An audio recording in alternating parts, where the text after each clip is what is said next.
thank goodness the 3 wide there came to an end. Almost touching between the 17 and the 33. Whoa, into the wall. Multiple cars. Adam Wilson having issues. Oh, boy.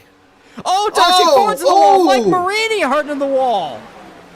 Man, oh, man. Everything happening on that front straight. How was there not a caution out of all that? Into the outside wall in turn 1 goes Mike Marini. No caution. Oh, they're wrecking up ahead. There might be now. Jason Heaney and Kyle Nolan together. There goes Jason Butler. There's the caution. Hard hit. What in the blue hell has just happened here? It is a full... Oh, my God. Oh. It is a full melee at the Brickyard. Like, this has to be a setup thing at this point, doesn't it? So we see on the front stretch here, Adam Wilson, Justin Belmonte, I think, getting together.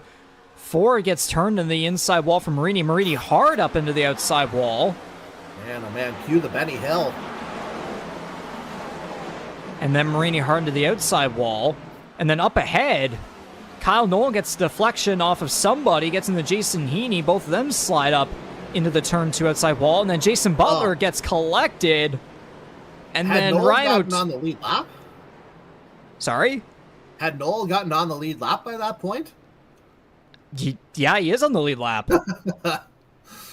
Man, and then this happens. Yeah, Ryan O'Toole had nowhere to go. Marini then got into Butler.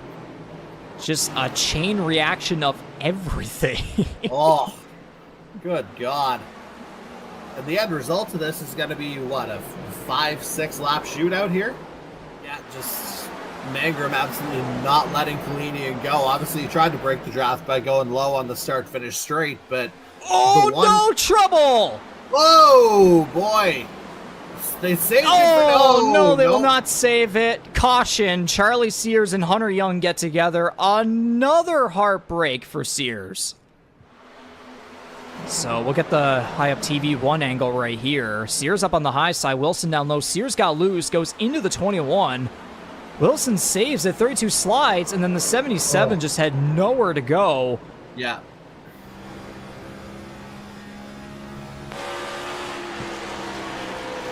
Yeah, just coming up. Yeah, there's the collection agency coming through.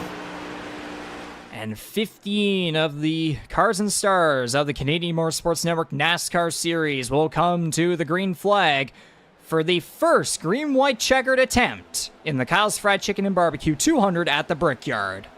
And Kalinian goes high right off the start, but is that going to release McCauley here on the inside? I don't know if you want that. Absolutely it did, at least for now it does, as the 17 pulls ahead.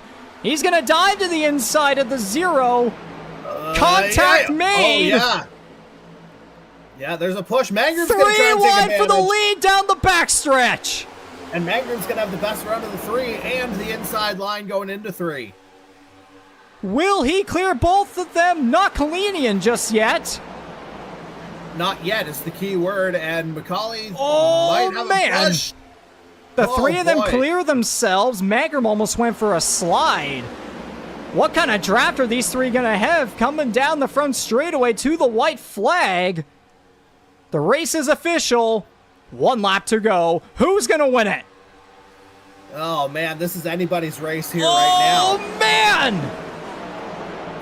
Man, was there contact there between Mangrum and Kalinian? Almost, but Mangrum slides back. Hurdle and Tomlinson will be going after the 3rd position. Mercado's sneaking into this one, too. Mangrum giving the 17 a push down the back straightaway for the final time. Will the 17 go for it? He will. Yeah, he almost, well, he had to there into 3. Let's see what he's got. There's daylight. Mangrum is going to send it. I mean, would you expect anything less? But I don't know. Oh, Kalinian into the wall. And to the start-finish line. Who is it going to be? Contact to the line. Kalinian gets turned. CD Mangrum wins at Indianapolis. What a finish. Oh, man. And a big crash at the line. Yeah, caution. No shit, iRacing. Wow. Mason Tomlinson and Trevor Binns sneak onto the podium. The Brickyard is more than just a race. It's a NASCAR cornerstone. Ernie slipped and Jeff Ford gets alongside. 1994 was a career-defining moment. As a young star in nearby Pittsburgh, I dreamed of standing in victory lane at Indianapolis Motor Speedway. The magnitude of the event made it unforgettable. When that day finally happened, felt like an eternity. It was everything you dreamed it would be. I didn't care if I fell off of the fence. You can see everybody. I always hold Indy in my heart. The 2006 Brickyard was one of my most meaningful wins, especially after a devastating wreck the previous year. That's by far the hardest setting I've taken. Coming back stronger, Indy The leader, 48. made the victory even sweeter. On this hallowed ground, it takes skill and endurance, resilience and passion to kiss the bricks. A reminder that some traditions are too significant to let go.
From the short track Richmond, we go now to the Brickyard for round number 11 on Season 6 of the E-Motorsports Network NASCAR Series on iRacing here live on our YouTube channel. Another crown jewel race on the year at the Brickyard in Indianapolis, Indiana. Ladies and gentlemen, welcome to another live production of the E-Motorsports Network on iRacing. This time around, for tonight's race, it is the Amara. Parker Racing presents the 200 at the Brickyard, the 4th annual running on the oval edition of the Indianapolis Motor Speedway, of course, again for round number 11.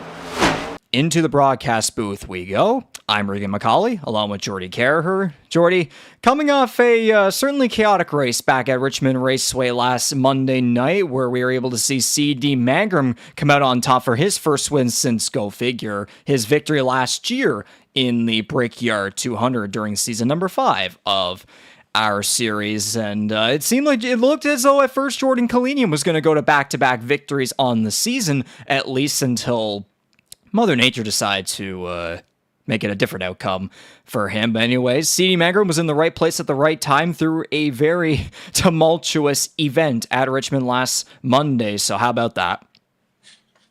Yeah, tumultuous is a good word for how that one went. Obviously, guys getting familiar with the new iRacing models still on the short track configurations last week. And Jordan, I'm going to apologize for this pun in advance, but coming into this week, CD Mangrum, I'm sure, is hoping lightning is going to strike twice. Yeah, so there's certainly one way to put it, as we will now head into the Valvoline Instant Oil Change pre-race show to quickly recap everything that went down last Monday night, and then we will get into everything that is about to go down tonight on the bricks at Indianapolis Motor Speedway.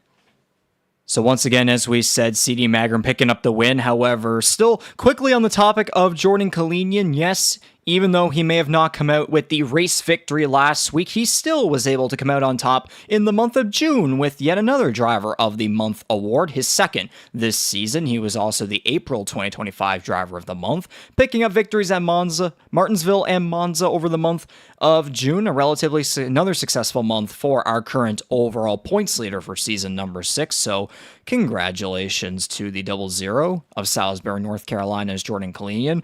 And of course, CD Mangrum picking up the victory, his 7th career win on the E-Motorsports Network NASCAR series, and his first since last year's Brickyard 200, as I said earlier, on June 18th, 2024. If you were tuned in as soon as our live broadcast began here on YouTube, you saw some highlights from how the finish of last year's 200 played out at Indianapolis Motor Speedway, and how CD Mangrum was able to hang on for the win in a heated battle with Jordan Kalinian and Corbin McCauley. It was Mangrum's 3rd career win on the iRacing platform within our series. He continues to win a race every year since he first joined us back in 2022 in season number 3. It was also Tornado Alley E-Racing's first win of the season, and first since Mangrum's win last year at Indianapolis. Here are the race results from the RepuLinks 150, our Fort River Brewing Company in-season tournament finale as well. Congratulations to Mason Tomlinson for hanging on over Mary Ercolani in a wild battle to end off the tournament at Richmond, about half a car length or so separating the two of them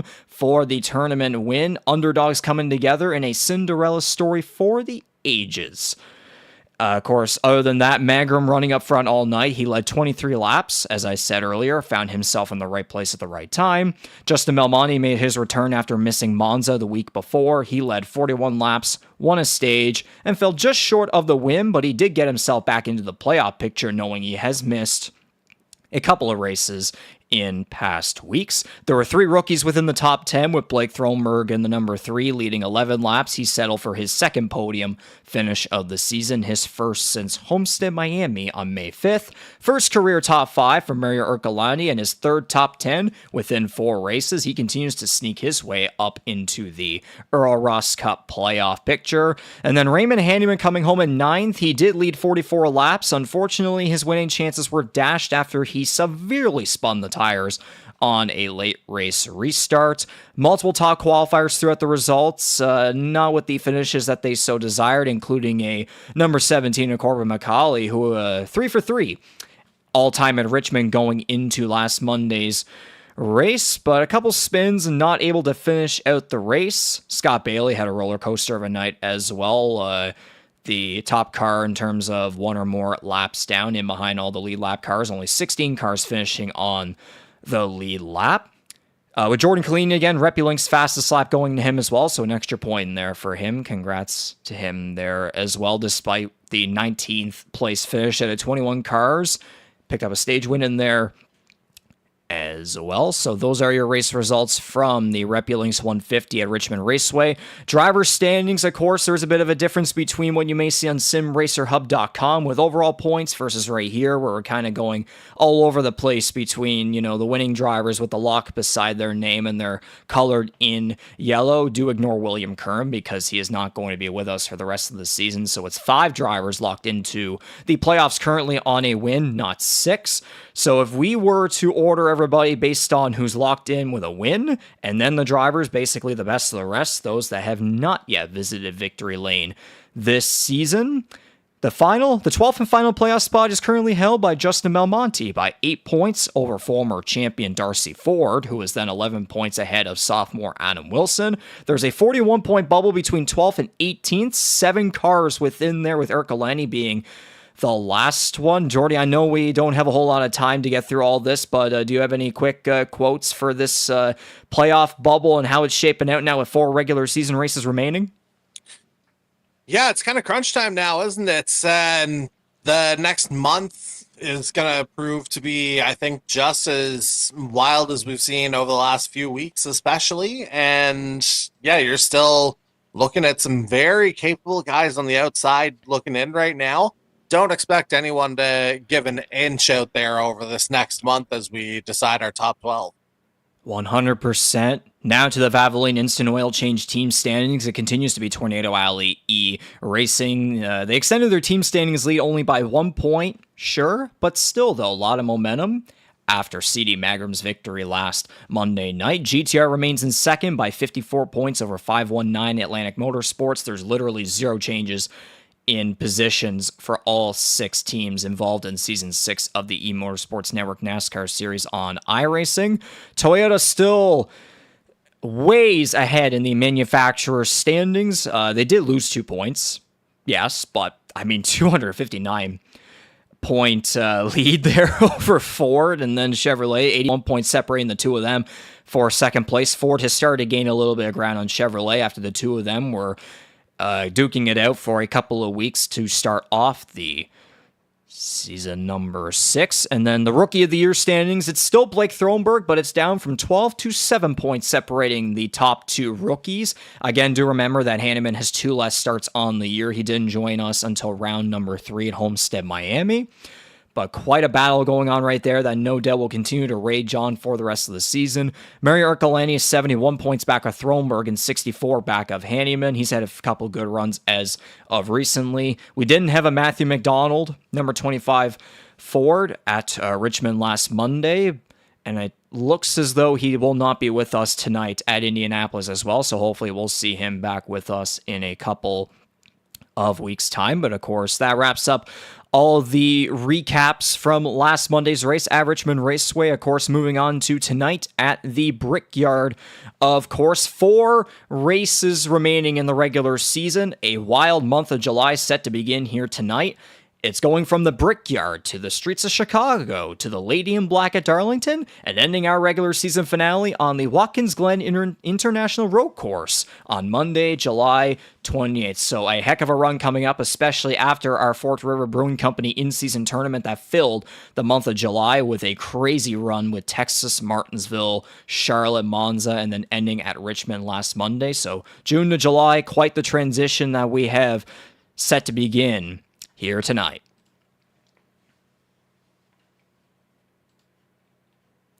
You got anything else? Oh, I wasn't sure if you were tagging me in there or not. I can't ignore 2 road/street courses in the final 4 races of the regular season here. That is just absolute insanity waiting to happen, because we know there's a bit of a little bit more separation, shall we say, on those types of tracks. But if you're looking toward the midfield and the bottom of the playoff picture, every point is going to matter. So you're going to see who's really locked in over those 2 weeks, especially. And Darlington's going to be a different ball game altogether, with it being the throwback format. So that adds another little wrinkle into things. But it's just, if it wasn't full send before, we're there now. Absolutely, we are, as now here we are at the Indianapolis Motor Speedway in Indianapolis, Indiana, or technically you could say Speedway, Indiana, the suburb within Indianapolis, but nonetheless, we head to the Indianapolis Motor Speedway for round number 11 on the season. The APR Racing presents the 200 at the Brickyard. Thanks to Amara Parker Racing for being the title sponsor of our annual Brickyard 200. Fourth time that we have hosted this event, of course.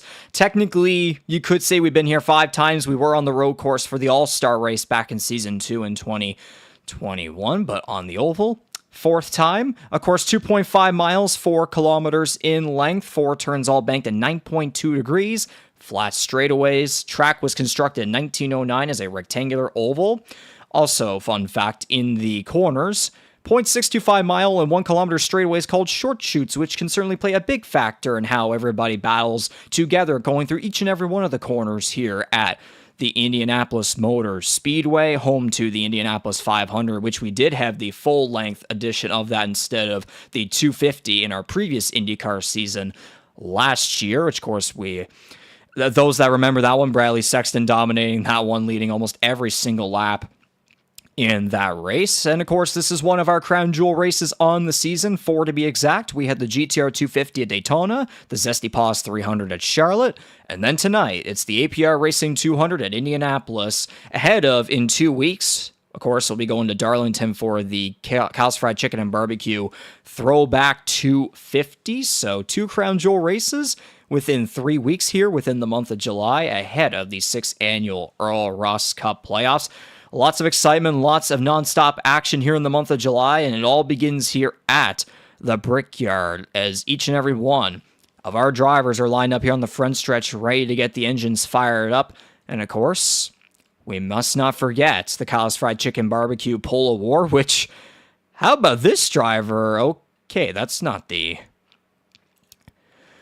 right graphic. I'll get in a second, but I guess maybe you could spoil it verbally instead of visually for the time being. But how about the driver at the top of the board in his first race back with us?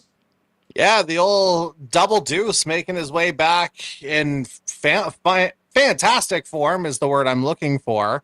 In the form of Bryce Fontaine out of, I want to say, Cape Coral, Florida.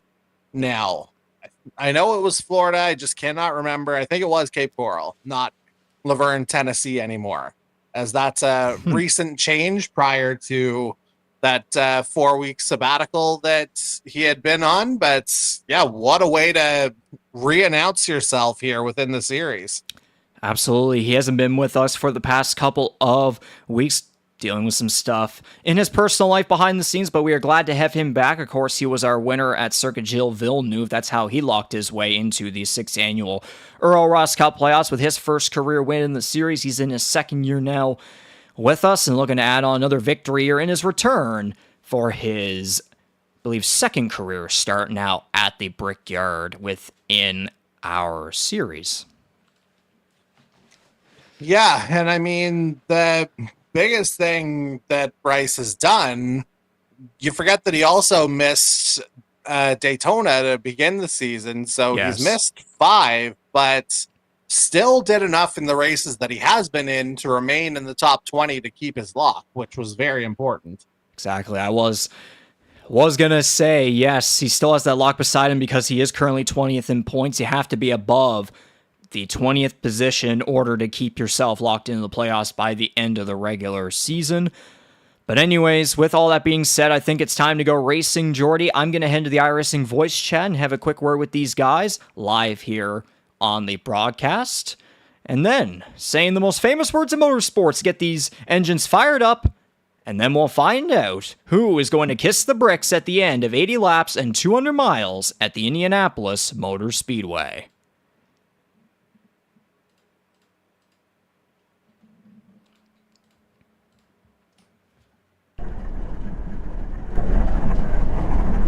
Yeah, we'll do. Like I said, it's not a big deal, but it's stuff's going on. Alrighty, gentlemen. Do we have a copy?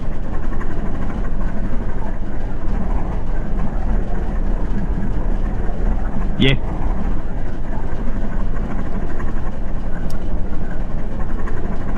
Good to hear. Welcome each and every one of you to round number 11 for Season 6 of the E-Motorsports Network NASCAR Series on iRacing at the Brickyard. The Amara Parker Racing presents the 200 at the Brickyard, one of our crown jewel races on the year. 4 regular season races remaining until the 6th annual Earl Ross Cup playoffs.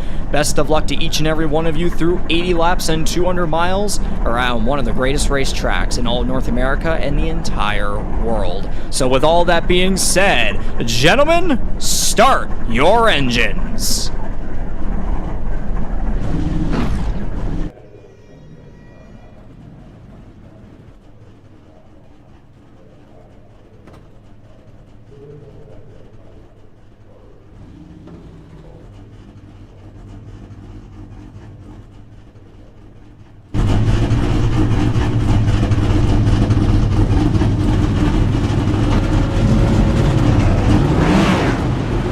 So there you have it. The engines have been fired up at a 23 of the cars and stars of Season 6 of the E-Motorsports Network NASCAR Series on iRacing. And it's time to introduce each and every one of them. Let's get the music queued up right here. There we go. So here is your starting lineup for tonight's event. Starting on the front row, welcome back to the 22 of Bryce Fontaine. As you said, Jordy, now out of Florida driving for Hyperdrive Esports. Alongside him, your reigning Brickyard 200 winner and your reigning winner from last week at Richmond Raceway, CD Magram, starts second out of Atlanta, Georgia for Tornado Alley Racing and Nordic Aluminium.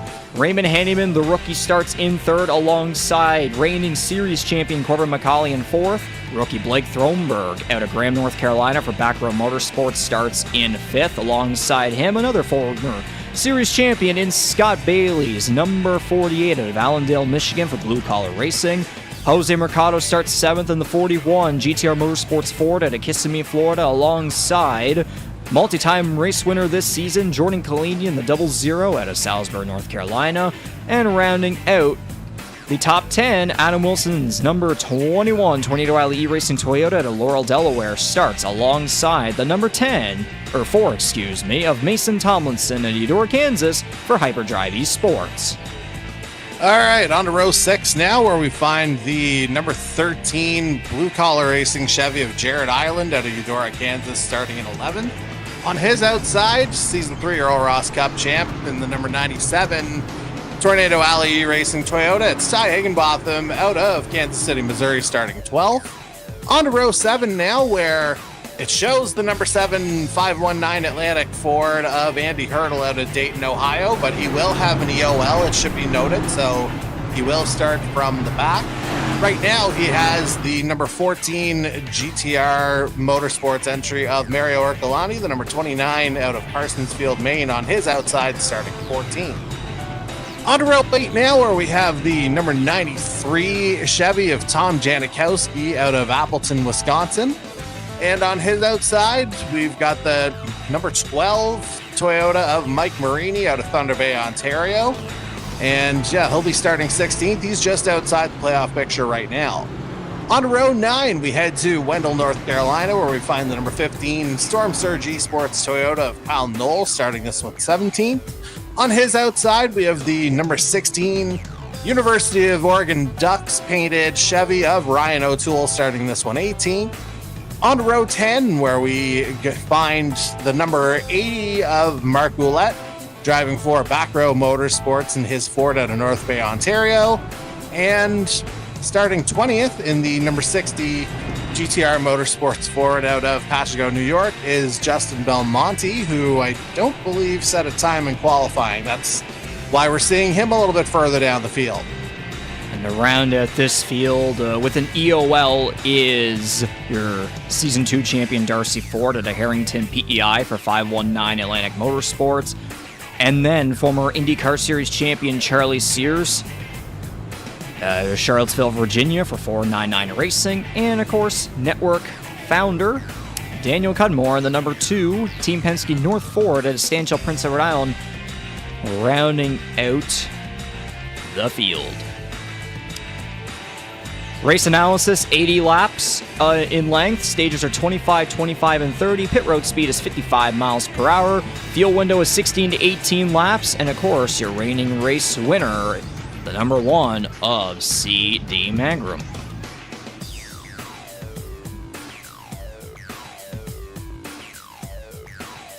So we're going to go pacing for just one more lap, kind of keep the music going.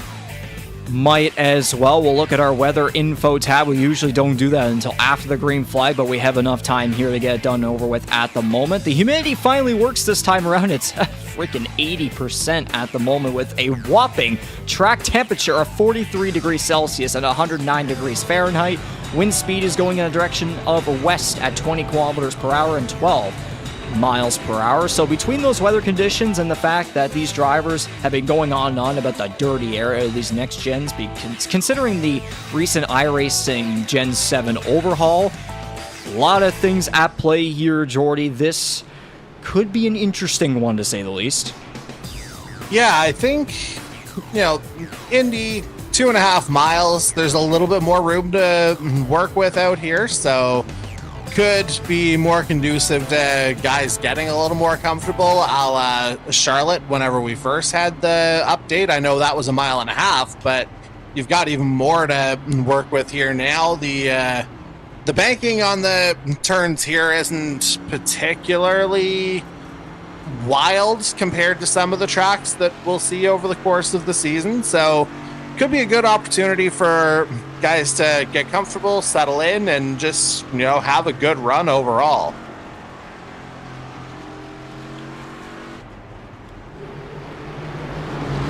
Absolutely, as everyone's going to round through turns 3 and 4, and we're going to get ready to go green flag racing at the Brickyard. Presented by Amara, Parker Racing, Bryce Fontaine and CV Mangrum on the front row. I see a couple of new looks out of some of these guys.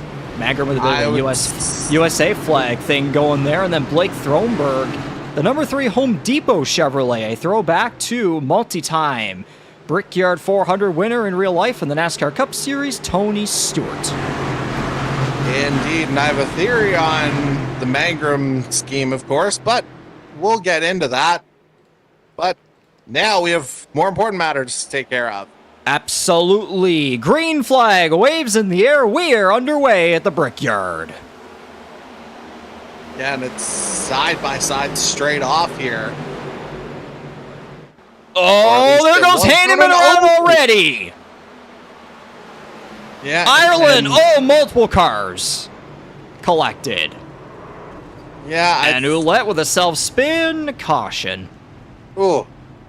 Well, yeah, that's a bit of a rough start, to say the very least. But no, the observation, obviously, given when we raced last week, I was thinking some of these would be, delayed 4th of July paint schemes that we're seeing here. Essentially the case. Some of them have already been touched up. Yeah, just a little bit of fireworks to start this one. So already on lap number 1 of 80, under caution here at Indianapolis Motor Speedway. And yeah, that's back-to-back races where on a start or a restart, whatever it may be, cars getting back to a green flag. Raymond Hanneman has trouble, only this time around, the rookie out of Ottawa, Ontario, has it right from the get-go. Yeah, and just unfortunate timing there, to say the very least, for the 85. As, yeah, we're pretty much just going right back to square one here. Turn 1, as a matter of fact. Yeah, Hanneman just might have touched that inside grass as he was being pressured by by Thronberg, excuse me, there too. Yeah, left side tires underneath the apron. Might have gotten maybe a bit of help from Thronberg. And he was already loose and then got the touch. Yeah. I was going to say, yeah, it didn't really look like too much to me there. And yeah, Ireland's point of view should be interesting here. Yeah, it gets a little smoky and then bang. On the brakes. No control. Yeah, and then Ouellette, we were saying, was a self-spin, but I think he might have actually been taking avoiding action on Hanneman here, too. Yeah, just kind of lost it. Trying to not hit Hanneman, but he ended up hitting the outside wall anyways. Yeah, an extreme overcorrection there, unfortunately.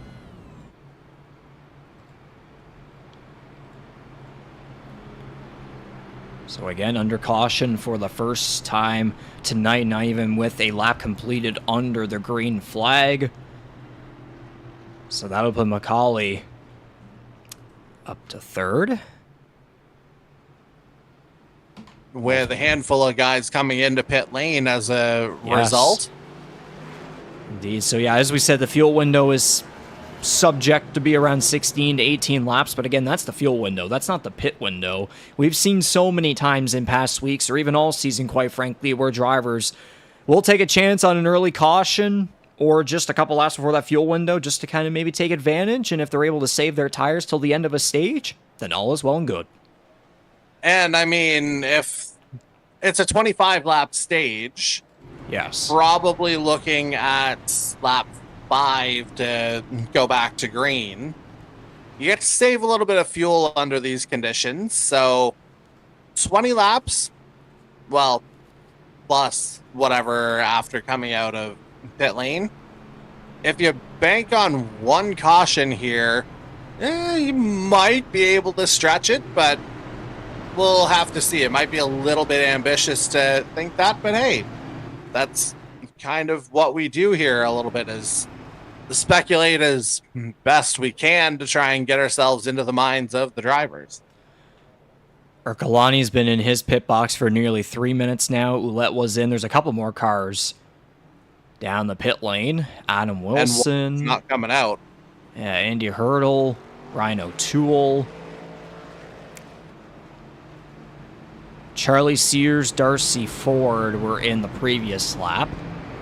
And I don't know if you've seen it, but we have our first retirement in the form of Jared Ireland. So yes, the 13 of Jared Ireland out of the APR Racing presents the 200 at the Brickyard. Down to 22 cars now. Or I guess it'd be 21 on track, as Mario Ercolani still in his pit box.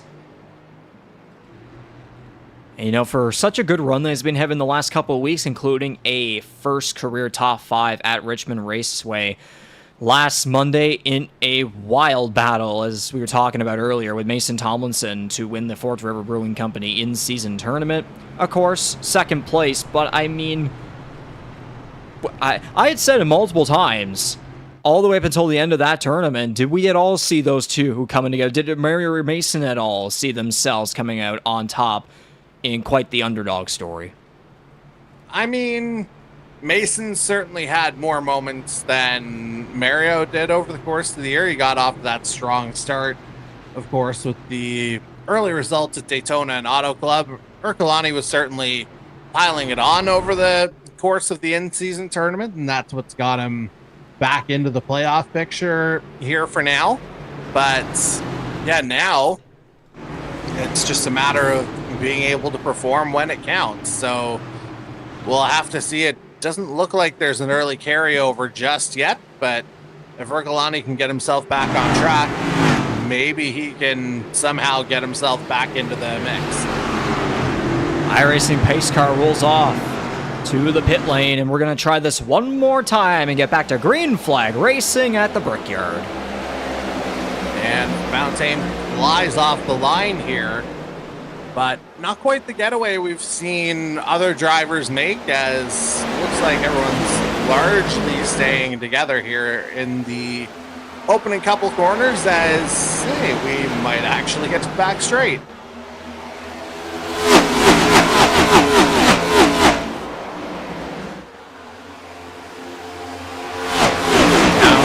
Backstretch into 3 and 4. It's Bryce Fontaine leading this field. Corbin McCauley looks underneath the number 1 Nordic Aluminium Toyota, and he will clear your reigning Brickyard 200 winner for second. Yep, pretty elementary move there from our defending champion. Made that one look relatively simple going into 3 and 4 there through that short chute. And yeah, we'll see how Macaulay does as the lead challenger to the returning Bryce Fontaine.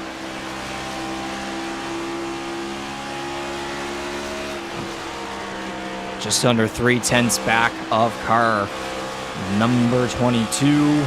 Starting to pull the gap now on Magram. You can see, yeah, both Fontaine and Macaulay dipping down the inside. The 17 wants to keep up that draft with the 22. It should be noted with the draft as well. Drivers reporting it is absolutely insane how the draft works with these cars, with the recent overhaul and the Indianapolis Motor Speedway. If you can get a perfect draft in the correct spot, and you can soar your way up to the next car, and if you can get inside of them going into the corner, then that's all good there. But if you just make it back to their rear bumper, then that dirty air is not going to allow you to get by. As Mario Ercolani is going to make his way back onto the racing surface, 5 laps down. Indeed, it will. I mean, if he completes a lap, it gets him a position. Well, matter of fact, he is classified ahead of Ireland as it is. And I was saying earlier, literally every point matters at this point. So, yeah, kudos to Ercolani for being able to get that one fixed up, and good to see him back out on track. Most of this field now spread out, coming to lap number 8.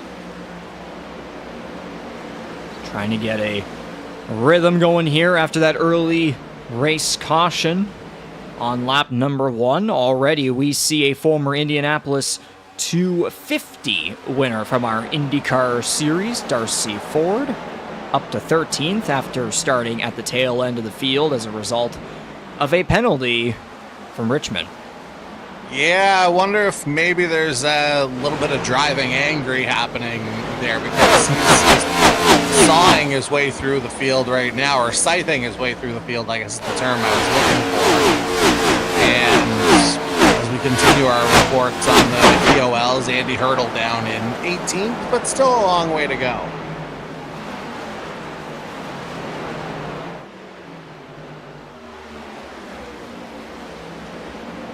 Macaulay starting to close the gap between him and Fontaine. We'll see what the draft will do here down this front straightaway. Well, look at it. Single file all the way down the straight. That's going to be an absolute killer.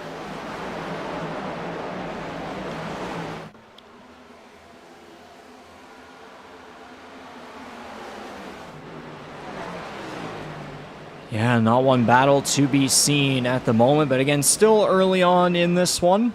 Just trying to cycle this one out, get all the laps in, make our way to the end. Again, remember last year's Brickyard 200, about the first 60, 70 or so laps were relatively tame from what my memory serves, but as for all of you that were here to start this broadcast off, you saw the highlights from last year's race.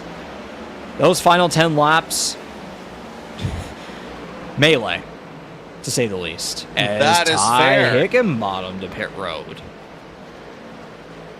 Yeah, this one makes sense to me here. Ty has typically been a guy who will usually come close to splitting the stage in half in terms of his fuel runs, just to keep everything as predictable as possible. This might be a couple laps early, especially given the caution right off the start of the race, but maybe there's something the 97's trying to work through that can only be fixed through a pit stop as well. So we'll see if the early pit stop comes into play here through a major undercut from what we'd be expecting from the rest of the field.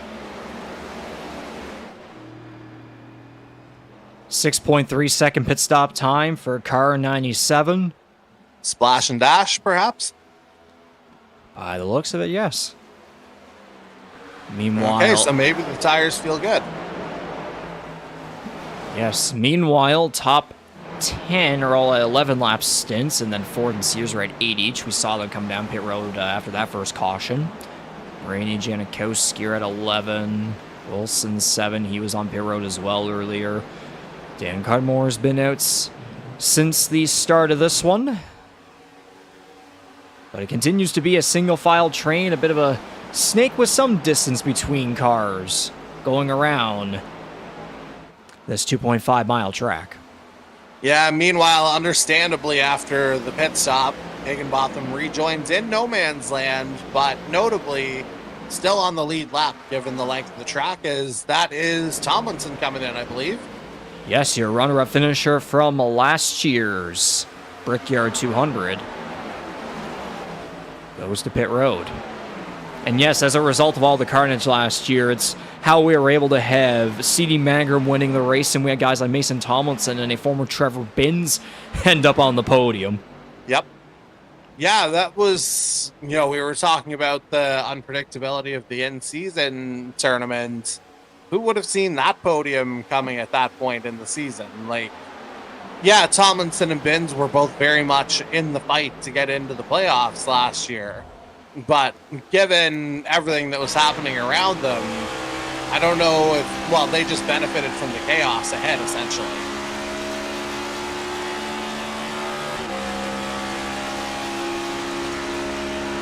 Riding on board with your current race leader, who has led every lap thus far in tonight's APR Racing 200 at the Brickyard.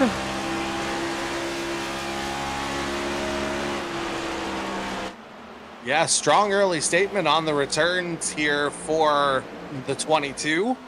And yeah, I know he's missed it over the last month, certainly since he's been out. And clearly you're seeing that he came to play tonight here. But we'll see if Corbin McCauley's able to mount a bit of an attack on him here in the next couple of laps.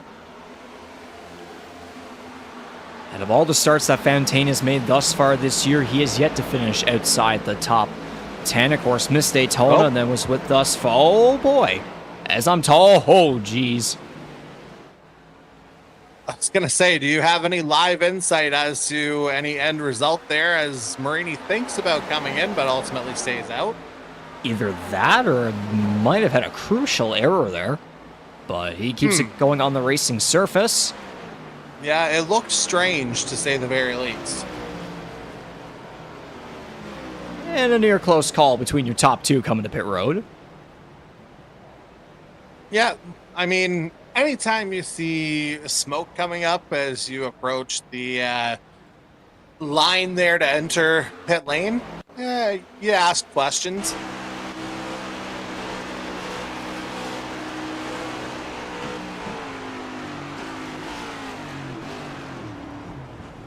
A bit of a tap, and there was a bit of wobbling from both cars, to be kind of honest. Yeah, meanwhile, we have a couple more coming in the form of Mangrum and Thronberg. Yes, sir. Mike Marini finally makes his way in. That looks to be Mark Roulette in behind them. So at the moment, Scott Bailey inherits the race lead on lap 15. Next time around, it'll be 10 laps to go in stage number 1. Again, stage lengths are 25, 25, and 30. So Bailey, Kalinian, and Jose Mercado currently your top 3. Interesting little configuration there of that trio. A couple of guys who were here since day one that's stuck around since day one, a former champ, and of course, we've said a lot about what Jordan Kalinian's accomplished in his season and a half with us here as well. So very capable top 3 as the cycle continues.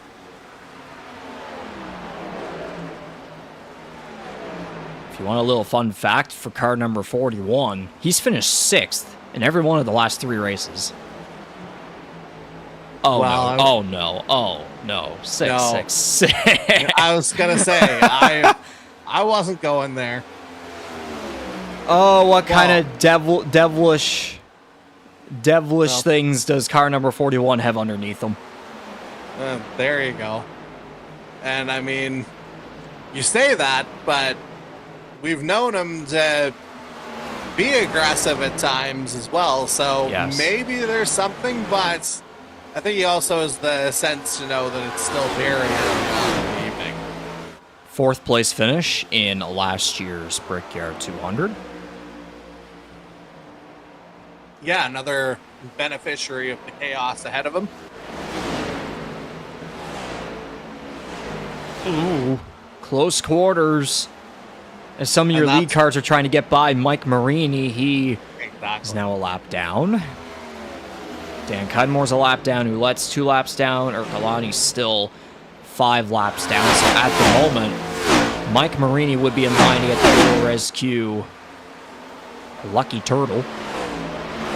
Indeed he would be, but we've still got a few miles to go before we have to worry about any of that, I would say. Darcy Ford was right on the back bumper there. Kyle Knoll, and before he heads to the pit area, had to get off the gas just a little bit. Whoa, Sears had a bit of a moment. I was about to say, he was having a relatively quiet run, having gotten up to 7th, but yeah, what happened here? Well, that's one way to enter pit road. Enter, exit, whatever you want to call it. Well, that begs the question, is there a certain point when you come in where if you cross that white line again, is there another penalty potentially attached, or was that okay just on entry? I would say we may find out within the next lap or so. Yeah, because I mean, he was past that yellow pylon whenever he jutted back out on track, so that'd be something to watch, certainly, I would think. Indeed. So, meanwhile, our top 10 still have yet to come back to pit road. The top 4 are all in 19-lap stints. Then there's 16, 18, a couple 14s, and then Hanneman rounding out those 10 cars on a 15-lap stint. Which, given that we projected the original pit window or fuel window, excuse me, at 16 to 18, you'd have to think those guys who've yet to come in yet would be getting fairly low, which is, yeah, top 4 and 6th place Tom Janikowski yet to come in. Yeah, you'd have to think they're getting a little lean at the moment. And sure enough, there's 3 of them. There goes a whole trio to the pit lane. That's Kalinian, Mercado, Belmonte, Hanneman, no. So now it's Janikowski, that's who I was looking for. He joins them. So now Scott Bailey is the only one who hasn't come in.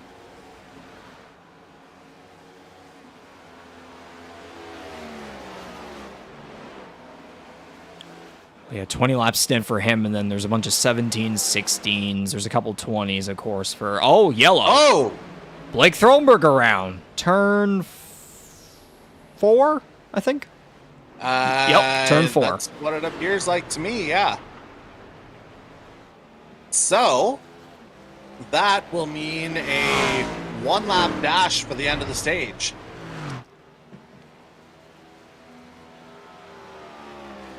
Yes, if they happen to pace that for the number of laps, then yes, we will have a late stage shootout to decide who is gonna walk away with that extra playoff point, and of course some extra stage points in there as well for 1st through 10th.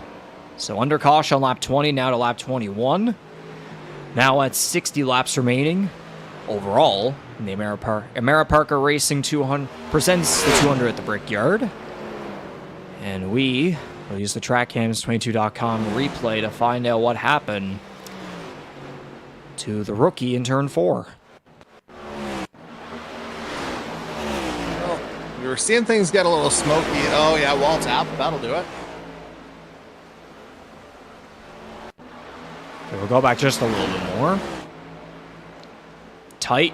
Wall slam, wheel left, right, and then finally, around goes the Tony Stewart theme machine. Ooh. Yeah, lucky no one else was collected in that.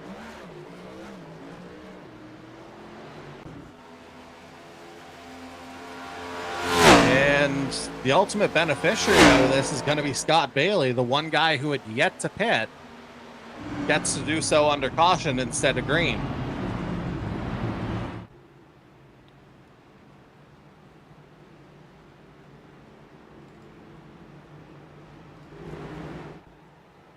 So Bailey, Ford, Wilson, Handyman, and Thronberg way towards the back.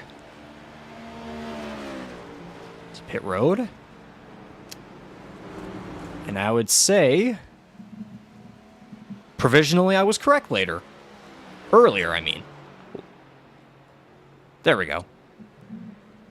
Hey, there we go. The first recipient of the Little Rescue, Reptile Rescue, Lucky Turtle, Mike Marini, of course, is technically a former winner at Indianapolis, Season 2 All-Star Race on the road course. Indeed, that would be the last time he's won, as a matter of fact. Going back a wee bit. The days when I wasn't there, it was all you. And a Mark Cox that season, I believe? Yes. And consoles. Yes. We've come a long way since then. You have. And then I eventually came along. But I digress. So at the moment, Andy Hurdle is your race leader. By the sounds of it, it's going to be a 2-lap dash to this stage finish. Yeah, might have done a slight miscalculation on my part. Oh, I guess it was 20 whenever the caution flew. Yes, late stage restart regardless, so this could be interesting because these guys will be a little bit more packed together and then we'll be right back under caution. So we'll see how the drafting and this dirty air will come together for just a 2-lap sprint. Yeah, it's just, 5 miles of fury basically is what we're looking at.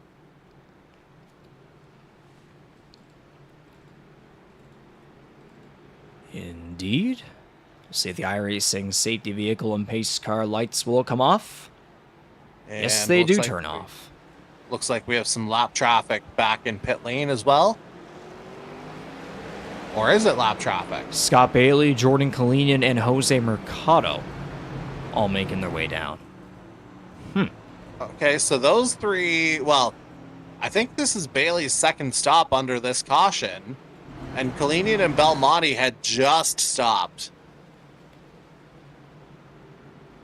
And a slow Blake Thronberg coming off the pit road, unless he's just letting this field get by him. Which could well be the case. He's 1 lap down. Ouellette is 2 laps down. Mary Ercolani is 4 laps down. So, as those 3 other cars that were just on pit road, Bailey, Kalini, and Mercado make their way back around. To end this first stage, we're going to have a row number 1 of 2 drivers on 19-lap stints up against 9s for Macaulay and Fontaine on row 2. Tomlinson's at 11, Mangrum is at 8, Knowles at 5, Ty Higginbottom's at 13. This might play out interestingly. Yeah, well, front row's just taking the gamble that the tires will hold out for another 2 laps and then just kind of rely on racecraft afterward. Looks like the humidity has gone up a little and the track temperature's dipped. Well, humidity has always been a contributor to some spinning, but if the track temperature is going down, then maybe that's a neutralizer. Could very well be as the iRacing pace car rolls onto pit road. And it's a 2-lap sprint to the stage 1 green checkered flag. We're racing, as I believe O'Toole may have spun the tires a little bit on that one, or maybe it might have been a shifting moment. Andy Hurdle gets the jump.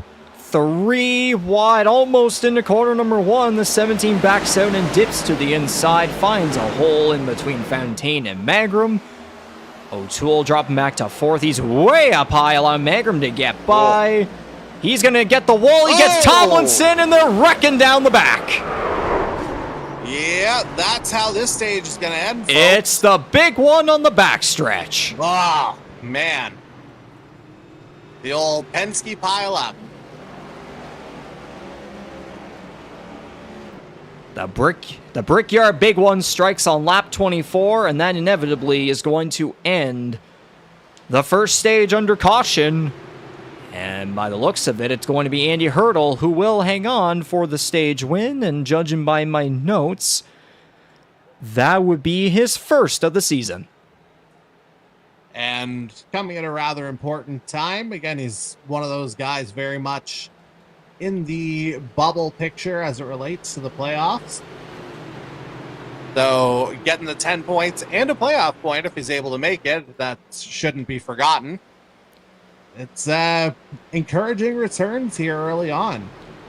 So Hurdle first, Fontaine second, Corbin McCauley third, C.D. Magrin fourth, Ty Higginbottom fifth, Mason Tomlinson sixth, Darcy Ford seventh, Adam Wilson eighth, Scott Bailey ninth, and Kyle Knoll is 10th. Yeah, that's assuming everybody has stayed in order.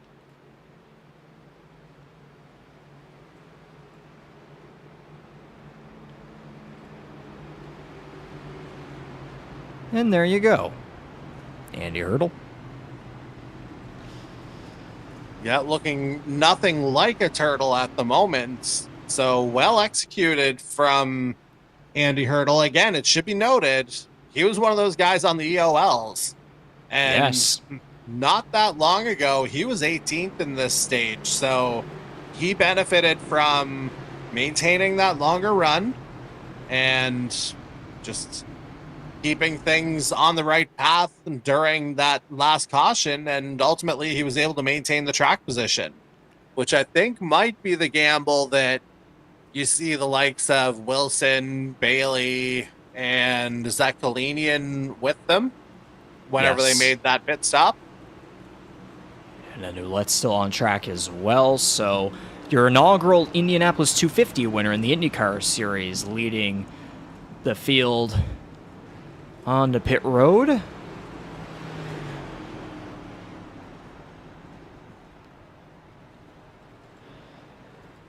Adam Wilson inheriting the race lead, staying out along with Scott Bailey, Jordan Kalinian. So track position for those guys. We saw again though, as we saw the 48 and the 00 both there on pit road just before we went back green flag racing, and probably should go back and get a replay of that. Yeah, just a few things happened. Ultimately, yeah, the catalyst here I think is O'Toole, unfortunately, just couldn't quite hang on to those tires, soared onto that high line, got collected, and there's your end result. So way up high through turn 2, claps the wall, deflects down into Tomlinson, and then it's just a big old trash heap. Pretty much. Although Tomlinson was able to keep going. Ford with an incredible save. Sears not as lucky. Throneberg kind of spun in. Bit of a slap to the back of Belmonte. Oh, if he didn't get sideways there, he actually had a bit of... He had a lane there.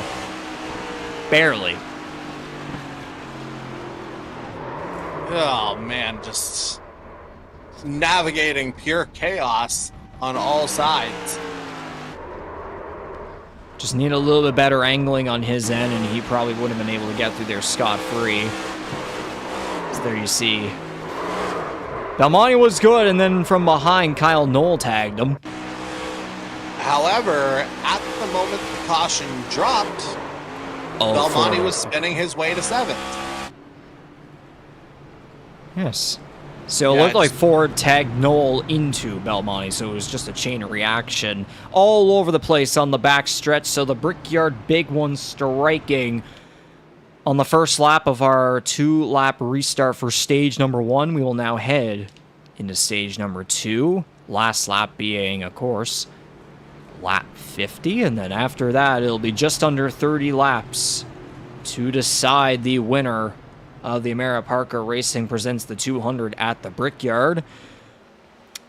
And through all of that, after that big incident, it looks like everyone except Ryan O'Toole, the culprit of that incident, still on pit road over 2.5 minutes in his box. Blake Thrombur, so yeah, Ouellette's a lap down. O'Toole's going to no doubt be way more than a lap down soon. Thrombur, a lap down. Mario Galani's at 4 laps down. Of course, Jared Ireland haven't been out now for 25 laps. So it'll be Adam Wilson and Scott Bailey on the front row to start this second and middle stage. Yeah, and that's the decision to come in for that second pit stop under the last caution, paying dividends in terms of giving them track position on this restart. Ditto with Jordan Kalinian there in third. And then we see it cycle out to Bryce Fontaine, who's led the lion's share of the evening. So I imagine we'll see a fairly competitive stage here, quite honestly, because anything that our top 3 would have done, the field's going to be relatively even on that. So I'm expecting this to be competitive.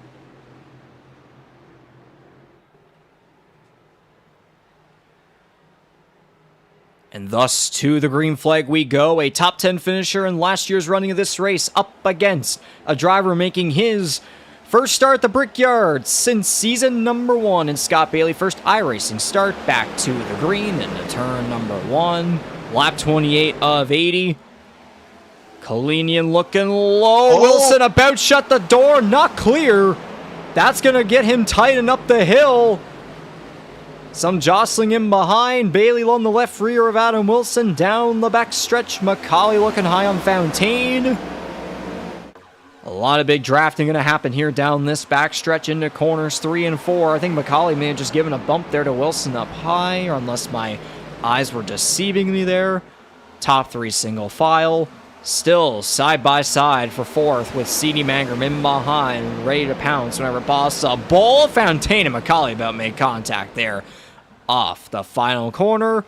New race leader, Jordan Kalinian.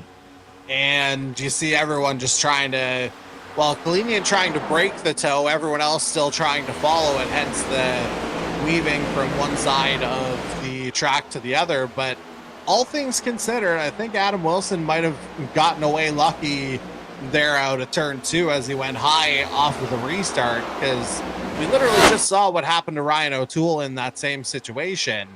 But Wilson able to hang on to it, maintaining P3 for the moment, although Fontaine might have some ideas here in the not too distant future. It looked like he was having a little peek as we're on board with last year's winner. Oh, Wilson might have tagged the outside wall there on the little straightaway between turns 3 and 4. That's going to let McCauley get by. Whoa. Oh, a couple of bumps and stuff back and forth. Yeah, that's... Oh! Hard in the outside wall is Ty Higginbottom. But everybody's still going straight. And so no wrecking hard down the front. Yep. Whoa. Hard hits for the 97 U.S. Air Force Toyota.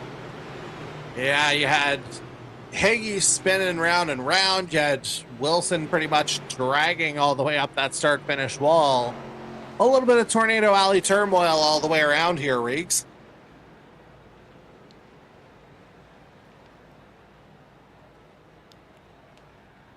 And the driver that's pulled off mostly consistent finishes for quite some time this season, charging his way up the points, now looking to be wrecked out entirely of the Brickyard 200 presented by Amara Parker Racing. So that looks like it's going to be his worst finish since the GTR 250. Yeah, and, you know, still relatively safe playoff picture-wise, but obviously not an ideal outcome. But the way you saw things happening, it's almost like he caught that inside wall there. This is Higginbotham I'm talking about. Almost like he caught that inside pit wall first, or just narrowly missed it if he didn't. And then probably a bit of a reaction. See him trying to make it draft. Yeah. And then just shot up into the wall. collects Ford and Hurdle. A bunch of veterans caught up in that one off the effect of sophomore Adam Wilson and Higginbottom getting slammed back and forth across the bricks. Yeah, and for a lot of people oncoming, given the spins, there was very much an element of nowhere really to go, as just narrowly missed that line, or missed that wall, did the 97 initially, but plenty of contact followed.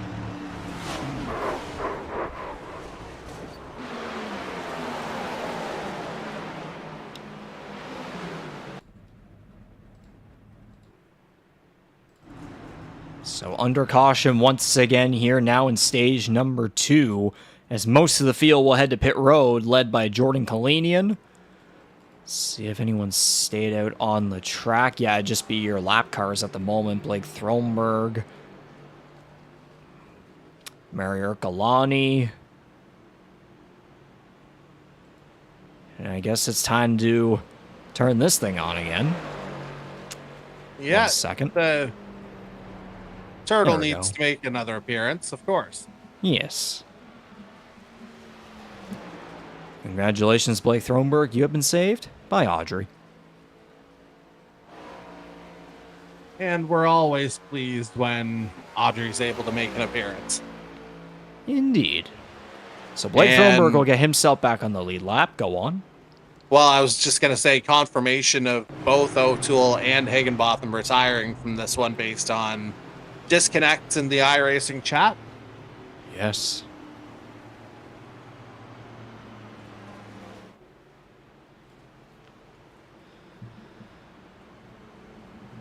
So that gives the lead to now Scott Bailey.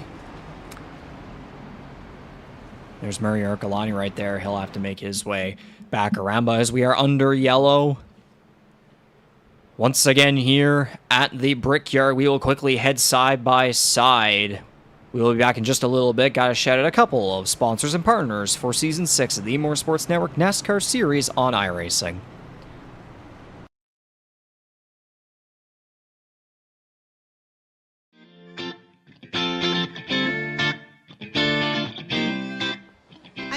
Mark at Little Rescues, and great organization, and I want Mark to tell us a little bit about responsible ownership in all pets, but especially a little guy that you have here. Can you tell us about Arthur?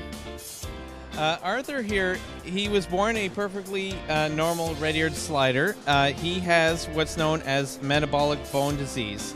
So he was, over his lifetime, denied proper nutrients and calcium and the basic necessities that a turtle needs to survive and grow properly. So with the compression on his internal organs, this will unfortunately cut his life short. But for now, he enjoys a really great life with the Little Rescue as our premier animal ambassador for animal cruelty and show people what not to do with the turtle. It's organizations like this that need support. I mean, sure, we all have dog rescues, cat rescues, but when you see a guy like Arthur here, you know, all pets need great care, and this is what the Canadian Pet Expo is about, okay?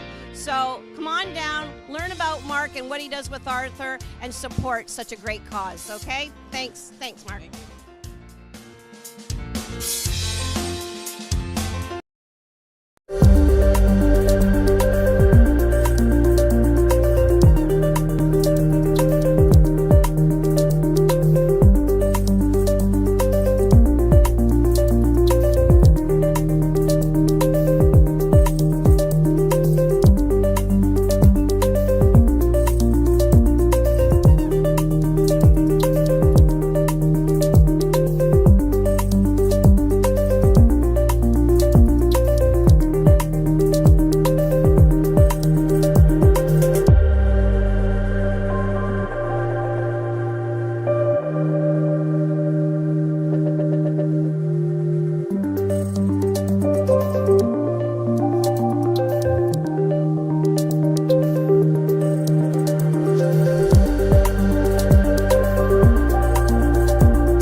And just like that, we are back to green flag racing, and the Amara Parker Racing presents the 200 at the Brickyard at Indianapolis Motor Speedway. Stage number 2 back underway. Just under 20 laps remaining in stage number 2. And it is a former series champion, Scott Bailey, up front. And just throwing down the immediate block on Galenian as he chose to go high on that particular restart. And yeah, McCauley trying to get a bit of a draft off Galenian, maybe thinking about a move for P2.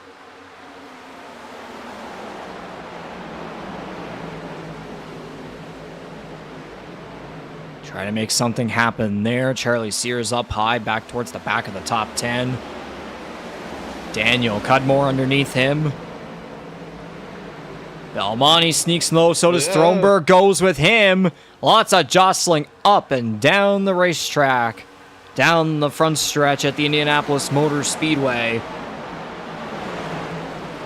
Yeah, there was very much some three-wide action happening there as guys pulled out of different lines, trying to follow drafts wherever they could.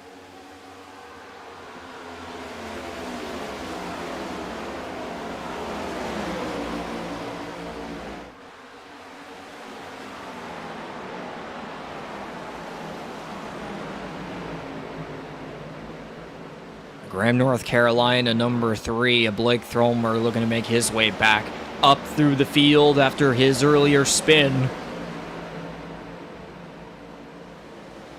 Up to 11th and behind Dan Cudmore. Now most of the field back to single file racing. It's about half a second between the 48 and the 00 as McCauley is hounding the back bumper of a former championship rival from last year.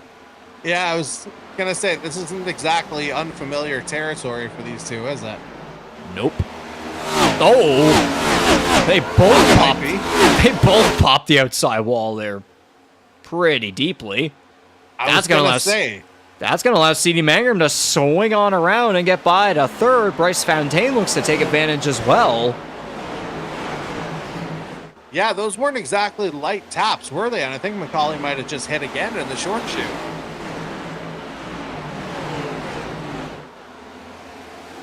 They're going to both be drag racing down the front straightaway. For position number 4, McCauley clears back in front.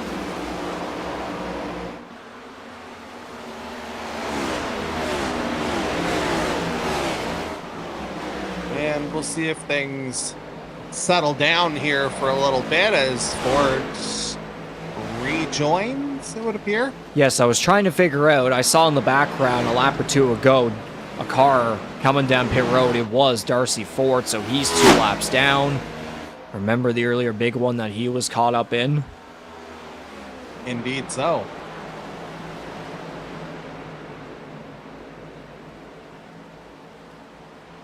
So everyone from 1st until 18th are on 5-lap stints. Darcy Ford just came in. He was in his box for just over a minute.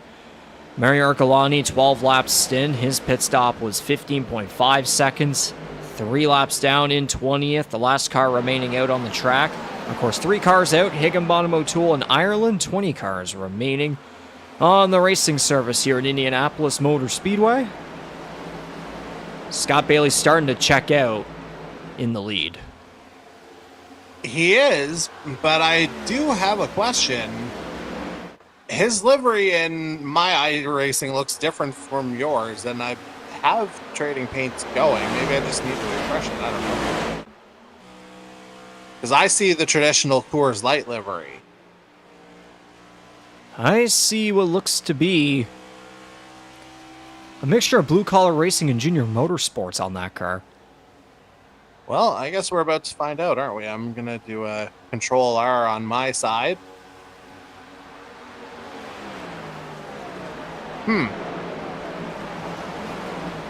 Everyone else's checks out fine. Anyway, 12 laps remaining. Stage 2 as Scott Bailey continues to lead this field and everyone following in his draft down the straightaway. guys. Some position changing towards the back of the top 10 and in behind as well. Looking into our live chat here, interactive on YouTube. Good to see JD Mangrum back in, cheering on CD Mangrum for another victory on the season, back-to-back. He's currently third at the moment, and also looking to go back-to-back at Indianapolis. Natasha cheering on Raymond Hanneman, also Mark Flott as well for the #1 Nordic Aluminium Toyota. So, if you have not said anything into our interactive live chat just yet, feel free to let us know who you're cheering on, where you're cheering from, and we may very well shout you out here on this live production of E-Motorsports Network NASCAR Series action on iRacing. There's Jason Butler saying, "Let's go, boys." Hey, there's a guy we haven't seen in half a minute, but very much one of the stars of our recent E-Motorsports Network Classic Races documentary. Ultimately, the star of that particular night. Yes. So if you haven't gone back and watched that on our YouTube channel, once this race is done, or perhaps tomorrow if bedtimes are making that a little unreasonable. Depends on your time zone, yes. Yeah, sometime in the near future, definitely go back and give that a watch. And whenever the next time may be where we will see Jason Butler back on track with us for Season 6 of the E-Motorsports Network NASCAR Series, we are certainly looking forward to that. But yes, of course, Daniel Cudmore doing a great job on our social medias, posting little snippets, little clips every couple of days of that documentary, doing a great job advertising one of the greatest races, classic races to ever be contested for the E-Motorsports Network, and hopefully sometime down the line we will have another race be discussed and documented. I would think maybe I would say the next one in line, maybe I would say a NASCAR one would be my prediction. Question is, which race? In all likelihood. Yeah, you'd have to take some time to think about that one, I think. But yeah, I mean, it's not like we don't have options. Well, we have a couple of them this season thus far, and there's no doubt there's going to be a bunch more of them. What season was it? Was it season 2 Atlanta? I think we avoided Atlanta in 2 because of the events of 1. Okay, it was season 1. Got it. So in other words, don't talk about any Atlanta races. Oh boy, Bryce Fontaine in the wall, and keeping it going. They saved it. And McCauley going up the block. And he's somehow keeping going.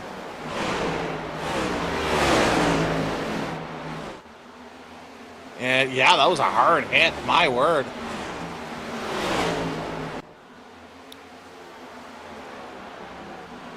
And hopefully I'm not speaking too soon, but it's as if nothing ever happened other than him losing a position.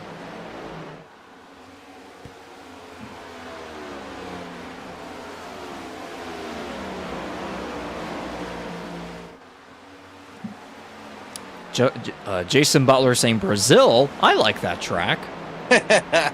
Yes, he bloody well should.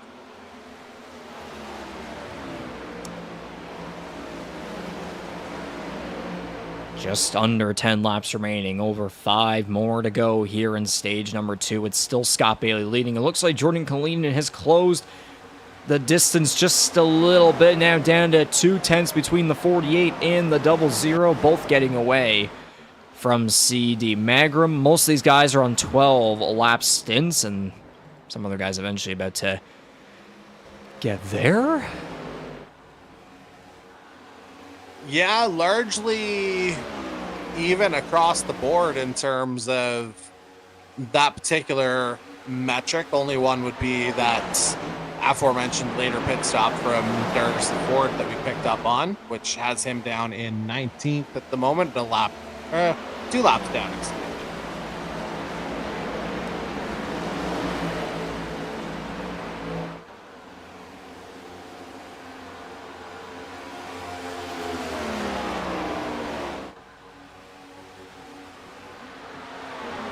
So as usual, single file through most of this field. Some cars close together, just waiting to pounce if the draft works in their favor. Or the dirty air. Now with 6 laps remaining. Oh, Belmonte might have gotten Kyle Knoll a little bit loose there. A great run to the outside off of turn 2. It'll be a drag race. What does Thronberg do? He stays in behind Belmonte on the high groove. And Belmonte will advance to position number 7 in his Warrior Wraps Ford. Yeah, he's another guy who, after missing a couple of races, he's looking to scrounge up every point he can, certainly. He's a guy that's just on the outside, I believe he said, coming in. 12th and final playoff spot. Oh, okay. I might have had my number of winners crossed up. Oh, yeah, there he is. And yeah, if we were to live time that, he opened that up to 9 points at the bubble over Darcy Ford by virtue of spinning out into 7th in stage 1. Whereas Ford finished 8th. The more you know. Absolutely. Coming to 4 laps remaining now in the second and middle stage. The Amara Parker Racing presents the 200 at the Brickyard. Scott Bailey is now improved on 2/10 over Kalinian. We said earlier the 00 was starting to inch closer.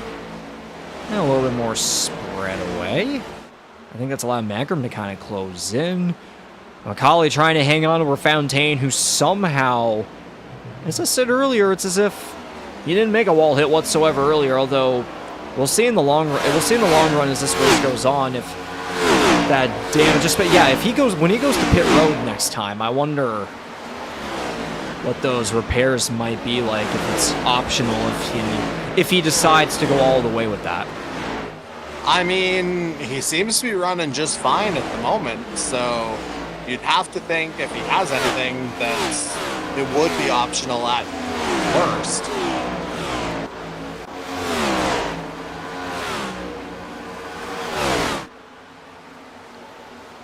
Now, not to potentially put the commentator's jinx on anyone, but if Scott Bailey were to hang on, that would make it. He's looking for 4 stage wins on the season. Kalinian's looking to become the first driver to get into double-digit territory. He reached 9 stage wins on the year last Monday. Yeah, I mean, when both of these guys are rolling, this is just... They put themselves in a different level. And Kalinian especially, we've seen that over season and a half. Scott Bailey, of course, being a former series champion, we know what he's capable of pretty much on any type of track, as we're coming up on 2 to go, which means I have to do my other job. Yes, indeed. Popsicle sticks in the air, 2 laps to go in stage number 2. We'll see if Kalinian was able to find any ground, maybe be able to get some good draft, and the dirty air won't go against him here in this final lap and a half on the way to the stage 2 finish. Trying to stay in the draft of the 48. Magram at the moment looks comfortably in place for 3rd. And then Corbin McCauley, Bryce Fontaine, Jose Mercado, and Justin Belmonte are 4th through 7th. Blake Thronberg 8th. Kyle Knoll is 9th. Raymond Hanneman currently rounding out the top 10. Charlie Sears just outside. He's looking for that 1 extra point if he can get 1 position further ahead. Scott Bailey receives the white flag. Yeah, just another couple miles for him to hang on to, as you say, grab that additional stage win, additional playoff points. You know, he would love to cut into Jordan Kalinian's gap there as it comes in, as they came into tonight. Kalinian already had 29 additional playoff points from his 4 wins and 9 stage victories. Bailey's 2nd in that category, currently at 13, but looking to add 1 to it right about now. One more corner to go, and it's all going to be Allendale, Michigan, Scott Bailey for Blue Collar Racing. Your Season 4 champion to the green checker flag for stage number 2. He will pick up stage win number 4 on the year with Kalinian 2nd, Magram 3rd, Macaulay 4th, Fontaine 5th, Mercado 6th, Belmonte 7th, Thronberg 8th, Noel 9th, and Raymond Handyman rounding out the top 10 as we go under the caution flag. All right, there we go. Again, that is stage win number 4 on the season for the 48. And yeah, he's the guy that's, I don't know how many times I've said this. It seems like he just finds a way to get comfortable, and he just kind of makes his presence more and more known over the course of the evening. A couple of weeks ago, I termed it as an endurance driver just because of the context of the 300, but he's very much a complete driver. Absolutely is. He has been having a very strong return to our series after not being with us last year. Has missed a couple of races, but nonetheless, his results have kind of shown a bit of an up and down, where he'll have his races where it's an absolute roller coaster. We think back to Richmond last Monday. I remember Homestead being kind of in there as well. But here tonight, it looks like it's back to the upward trajectory for car number 48. And hopefully he's able to maintain that the rest of the way. As I see another CD Magram supporter in our interactive live chat in Paige White saying, get it, little bro. Not just yet position number 1, but certainly that third place run there in stage number 2 will only add to the momentum for him to save his stuff for the end, perhaps. Yeah, I mean, Magram's turned in a good night here. 4th in stage 1, 3rd in stage 2. 15 out of a possible 20 points. Hard to complain about the overall performance. Now it's just a matter of making sure he maintains that presence toward the sharp end of the field at the end of the night.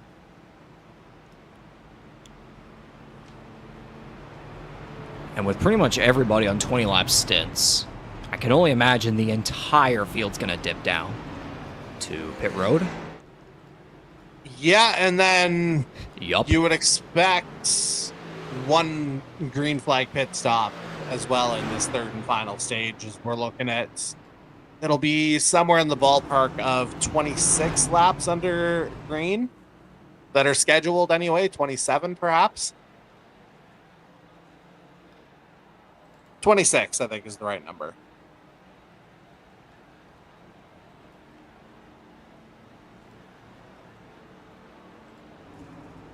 Turtle time? Turtle time. Yeah, turtle time. Turtle time for the turtle guy. Yeah, and I mean, we might not be looking for home improvement, but Mark Uletti's looking for some standings improvement here, and being the recipient of the little rescue lucky turtle this time around, that'll help him get a lap back. And hey, there's what I said earlier with Bryce Fontaine. Yeah. It looks like, yes, there are indeed repairs that are going to drop him back to the tail end of the lead lap cars. But Scott Bailey back out into the lead as per usual. There is a little bit more movement throughout the top 10 as well. Yeah, there's still a couple of cars remaining on pit road. I guess there's a couple drivers dealing with repair situations. Yeah, I mean, Adam Wilson certainly hasn't had the easiest night. You remember he was kind of dragging along that outside wall whenever Ty Higginbotham retired from tonight's race. Darcy Correct. Ford's been through it. Andy Hurdle has been through it as well. All guys who were involved in that wreck, as you come to think about it. Mm-hmm.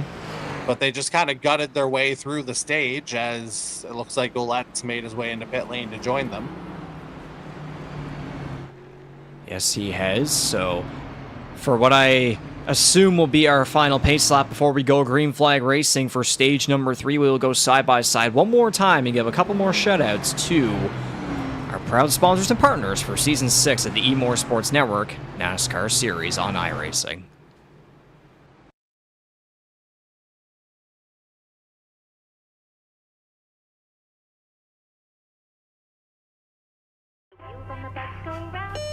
Good morning, Philip. Time for an oil change. Remember last time? I'd rather not. Took 3 hours. You forgot little Henry's video game. You're not as entertaining as a video game, Philip. Silence your oil change anxiety at Valvoline Instant Oil Change. Get an expert oil change in about 15 minutes with no appointment needed. Thanks for coming in. Valvoline Instant Oil Change. Service you can see, experts you can trust.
Just another one of those cases of accidentally playing the Little Rescue, Reptile Rescue Lucky Turtle, because why not?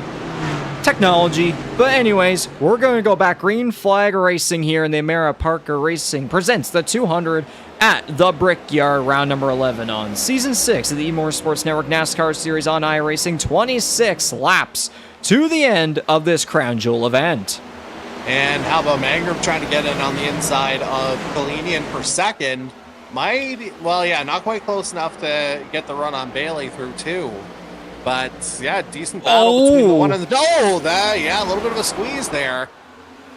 Not giving an inch. Might have hit. Yeah, not giving an inch was your reigning Brickyard 200 winner, C.D. Mangrum. He wants to return to victory lane for a second consecutive week here in season number 6. There's some tight quarters. 3 wide through 3 and 4. Here comes Corbin McCauley to the inside. Kalinian's gonna clear. Bailey in. Yeah, Scott Bailey. I wonder. Restart violation is the word. Kyle Knoll into the outside wall. But he keeps it going straight, so we stay green. We stay green. Kyle Knoll did not spin around fully.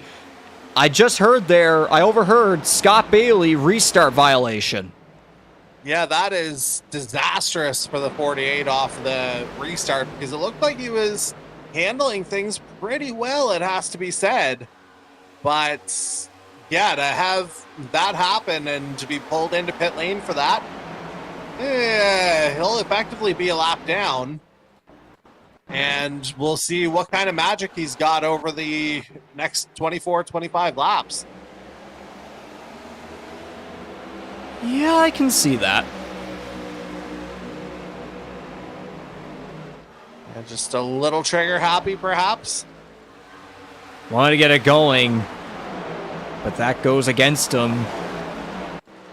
As he's still in the lead lap back on the track, but he's going through 3 and 4. Meanwhile, the lead pack now getting off of turn 2, so Jordan Kalinian inherits the race lead now on lap 57. Mangrum is second, McCauley third, although Justin Belmonte looking underneath with a big run down the backstretch, and he will overtake the 17. Mercado hanging on there at the back of the top 5. How about Mike Marini there in 6? Charlie Sears. I know that's one driver that at this point is begging to get himself a good finish. If we're speaking of Sears, he's in must-win territory. Like, there's no real way around that right now. He came into tonight in 22nd in the standings, 29 points back of 20th once you figure in the winners. Was not with us for Richmond Raceway, the RepuLinks 150 last Monday night too, so that certainly did not help either. But yeah, a Championship 4 driver last year, the second best rookie on the series, and of course a former IndyCar Series champion as well. Things had just not been going his way here in season number 6, and his second NASCAR Series season. He has yet to have a finish higher than 15th. Yeah, and this is one of our reigning Championship 4 drivers that we're talking about. So that gives you an idea. It's equal parts bad luck and just sheer field strength that has kept Charlie Sears from maintaining the same level of success he's had. That said, he also has Chicago, Street Course, and Watkins Glen over the next 3 weeks after tonight. That's the thing too. It was last year. He took advantage of a road course to get himself into the Earl Ross Cup playoffs, and now with the streets of Chicago and Watkins Glen, as you said here, within these next couple of weeks to round out the regular season, ahead of the 6th annual Earl Ross Cup playoffs, there's 2 big opportunities for Sears right there to pounce and potentially clinch his way in off of a win almost like Shane Van Gisbergen style, perhaps, of real life. Well, I mean, if you're going to make the road course comparison, SVG is the way to go. Indeed.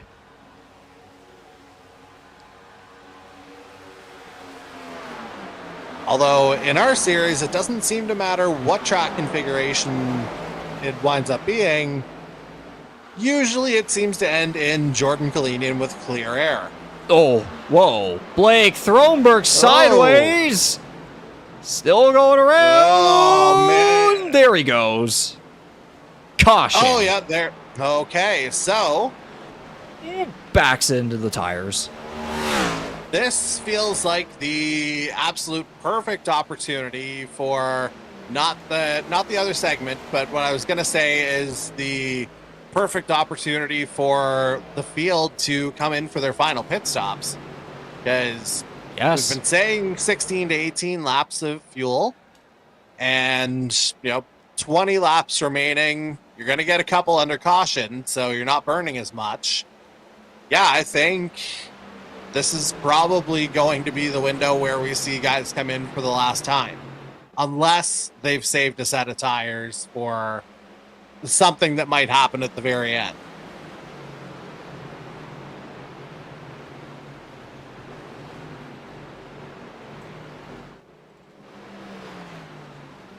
So we'll get the TrackHams22.com replay of what happened there. Oh, with Blake Thronberg. Yeah, you saw a little bit of a sneak peek there for a couple milliseconds. Lost the back end at a 1. Was trying to keep it stable in front of Hanneman. Yeah, that's the onboard that we'll need to see of that one, certainly. Dan Cudmore avoiding something worse there, and then just a little boop into the tire wall. Did absolutely everything he could to save it right up to that point. Just look at the hands working behind that wheel. Car lets loose, and then left, right. He's trying. Then the car just didn't let him there. He was okay there wheel-wise, but the car still in aerodynamic trouble, and then just a little pop. And pop is now what the field has done as everybody's coming in.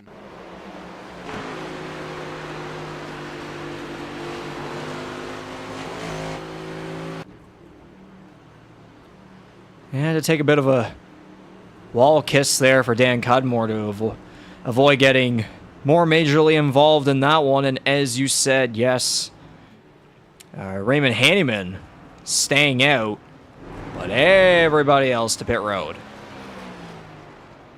Yeah, and I mean, it's early enough in the stint that Hanneman could defend from the rest of the field still, but you would have to think that he'll wind up getting victimized here later in the stage, because that would just be absolute yeoman's work if he was able to defend. Interesting calls. Charlie Sears off pit road first with a 9.5 second time. Most cars behind him, 14 to 15 seconds. Mark Roulette and Scott Bailey also look to have made 2 tire calls. Cudmore and Janikowski 4 tires. And then a bunch of other guys still in their boxes at over 40 seconds. Hanneman stayed out. He's on a 9-lap stint where he went for just fuel by the looks of it, only 4 seconds. But some interesting calls that have been made here. Yeah, that has to be the call for Charlie Sears, right? The 2-tire gamble at this point. I mean, in his case, we were talking about his flight over the course of the year and the fact that things haven't really gone his way. In a way, desperation breeds innovation, doesn't it? And he'll have to rely on an alternate strategy working out here, I think. And yeah, we'll get a bit of a window to see just how it's going to go. Finished 17th in last year's Brickyard 200. This year now up into 2nd place, coming to 18 laps to go. And we were talking about earlier, there is that desperation at play now, must-win situation for the NASCAR Series sophomore out of Charlottesville, Virginia. What a win this would be, especially on an oval as well, too. I mean, typically we associate Sears with ovals on account of his Indy / Dart days originally for us. But, yeah, if he's able to pull one off here, A, sort of erases the narrative of him being only strong on the road courses, and B, that comes through at an absolutely clutch time, just like the Monza win did last year. Probably should have been more specific on my end. A stock car win on an oval based on results between this year and last year as well. Although, don't get me wrong, he's had some strong oval runs, but only one victory on a road course. And then, of course, Raymond Hanneman right there as well to his inside. He'll lead the field back to green. I mean, ever since Hanneman finished 18th in his debut with us at Homestead, only one finish outside the top 10. 11th at Martinsville, and then, of course, back at Richmond finishing in 9th. And then other than that, all top 5s. A victory at Texas, of course. A couple more podiums in there at Charlotte and Monza. Like, you'll want to, a guy like him, you know he'll want to take advantage and want to win a crown jewel race. I mean, Jordan Kalinian, C.D. Mayer, and Corbin McCauley, some big names in there. Justin Belmonte in that 12th and final playoff spot would love to at least win his way into the playoffs instead of having to worry about that little situation he's in currently on the playoff bubble. And then Jose Mercado in there. He's hanging on pretty well over the cut line. Mike Marini will like a little bit better of a situation than he's in right now. Mark Goulet could be in for a big underdog finish. Scott Bailey's making his way back up after the earlier restart violation. But with all that being said, 18 laps to go in the APR Racing 200 at the Brickyard. Hanneman gets the jump. We know how many times before Hanneman's got a big jump on restarts. Hopefully it's not a violation to him this time around. Oh, cars scrambling back and forth there in behind Kalinian. Fighting for third. Charlie Sears trying to hang on that 2-tire call. It's him and McCauley. Yeah, and they were side by side. Not anymore. Importantly, though, Hanneman gets off the line clean with that restart. Of course, we recall what happened last week at Richmond off of a restart. And yeah, this time... Oh, Belmonte turned! McCauley collected as well. Yellow. Ay, ay, ay.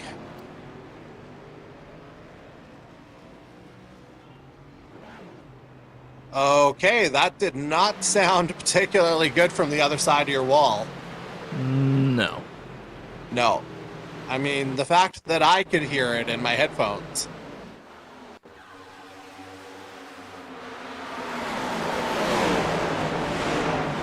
Now, we saw Belmonte get a little high there. I might need a closer angle on that one, really, because it could have been either way. So we got a far chase feels angle. Appropriate yeah, here. Overhead far chase camera angle, courtesy of TrackCams22.com.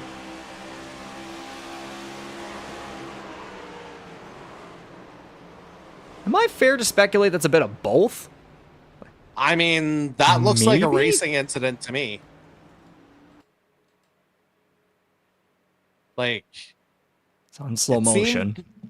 It seemed like Belmonte was never going all the way up to the wall, but the line he was on, it did eventually run Macaulay out of room, but I wonder if there was a little bit of a come down at the same time. Like, looks like a racing incident on first glance, but there is that slight angle from Belmonte pointing toward the wall where he wasn't fully clear yet, but it's just razor thin margins there. I think the best way to put it was just a little bit too tight action there. That's probably a fair summary if we're going to be realistic about it. Because Macaulay did have that high line, and Belmonte... He was certainly committed to it, Yes, he had more of that commitment on the outside, but anyways... Oh, I guess we're going to have to... I guess we're going to have to play this thing again. Yas. And are we going to have time to play the other thing? Well, if we... At this point... The way things have been trending, and knowing how the end of last year played out, we might have to get it done and over with. I mean, I believe that's what happened back at Richmond last Monday. We were able to get it in a couple laps, and then bam. Yeah.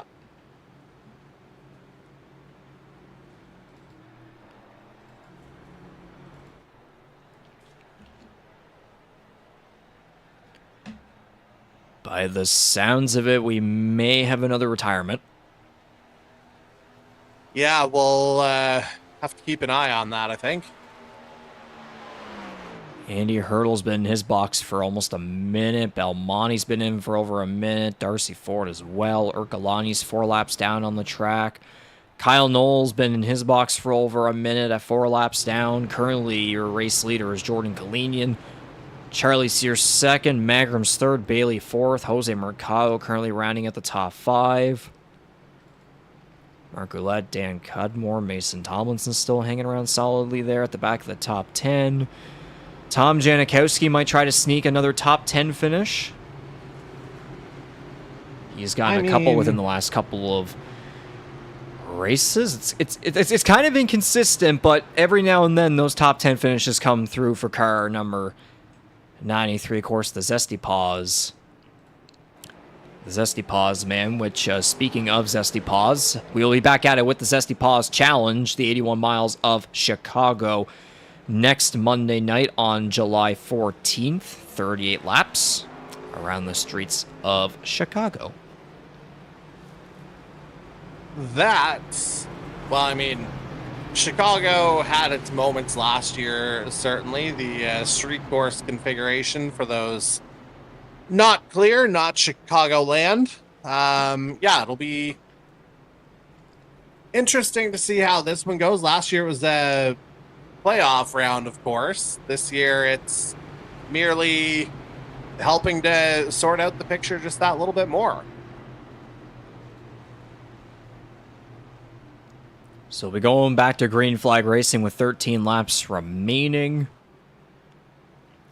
And thus at this point we'd like to thank the following sponsors and partners for supporting what we do here every Monday night on the E-Motorsports Network on iRacing, especially here for Season 6 of the NASCAR Series. Thank you very much to Kyle's Fried Chicken and Barbecue, GTR Motorsports, Nordic Aluminium, Tornado Alley E-Racing, Zesty Paws, as we were just talking about, Amara Parker Racing for being the title sponsor of tonight's event, Valvoline Instant Oil Change, Little Rescue Reptile Rescue, RepuLinks, Pizza Main, Audrey's Legacy, Black Fly, sponsor of our championship race at Phoenix Raceway in September. And of course, to wrap it all up, we've mentioned them a couple of times with our replays, and we're wanting to get to the Crank It Up as soon as possible. We will do that as soon as these guys go back to green here at the Brickyard. TrackCams22.com. Thank you very much for providing us with all of these packages, camera, broadcast packages that you see on each and every one of our live productions on iRacing here on our YouTube channel. And so, for the TrackCams22.com Crank It Up, 13 lap shootout to decide this one. It'll be Jordan Kalinian and Charlie Sears leading the field back to green.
Go back.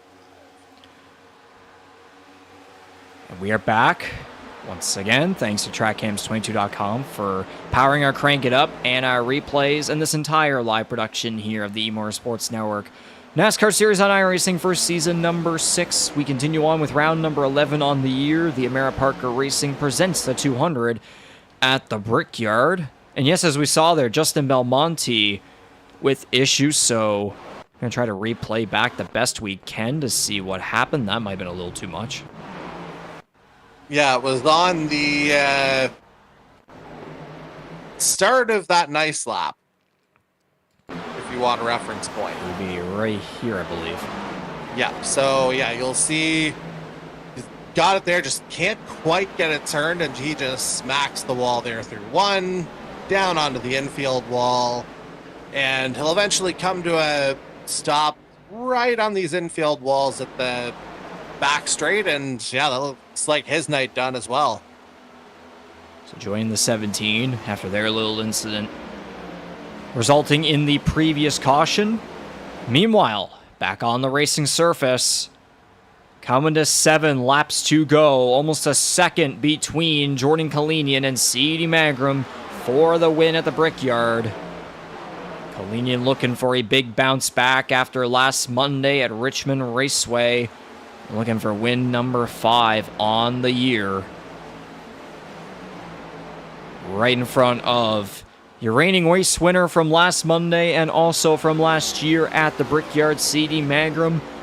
We'll see if maybe he's been saving his stuff for the end. Scott Bailey still hanging on in third. Bryce Fontaine is 4. Charlie Sears, as long as he can hang on at this point, there's no caution.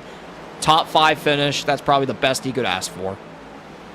I mean, there's much needed, and then there's whatever you would classify that. That's just another level for the 32. Whether it's too little too late at this point remains to be seen. Again, 2 road/street courses coming in the next few weeks where he might be able to make a Herculean recovery, but as I say, it's very much must win regardless for one of our Championship 4 drivers from last season.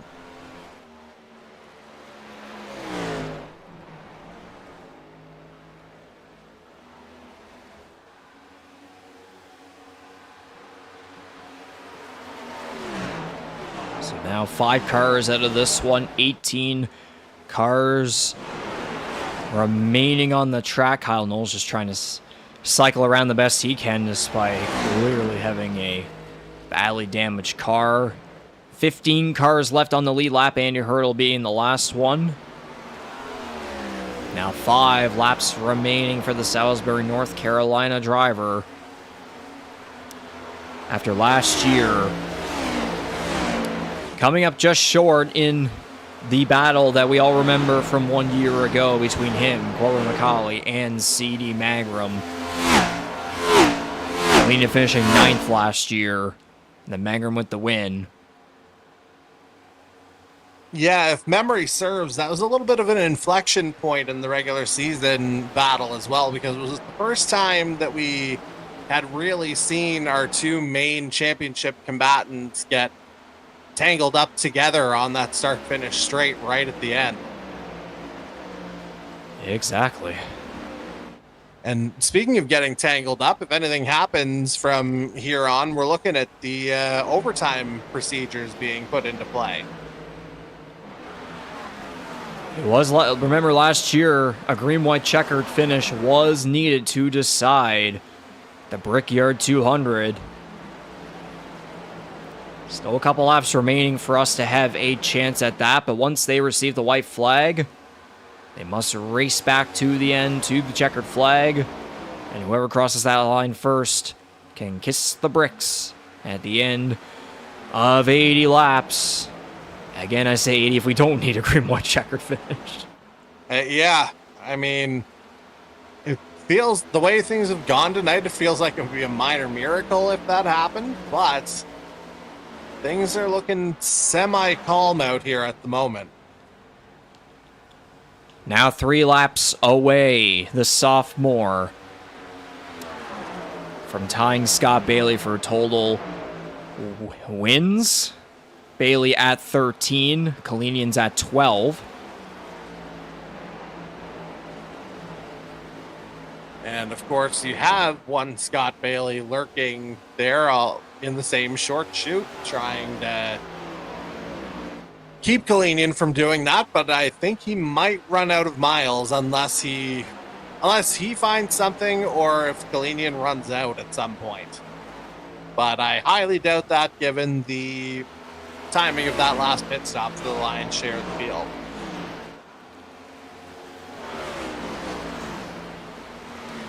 Jordan Kalinian gets the popsicle sticks in the air. 2 laps to go here at the Brickyard.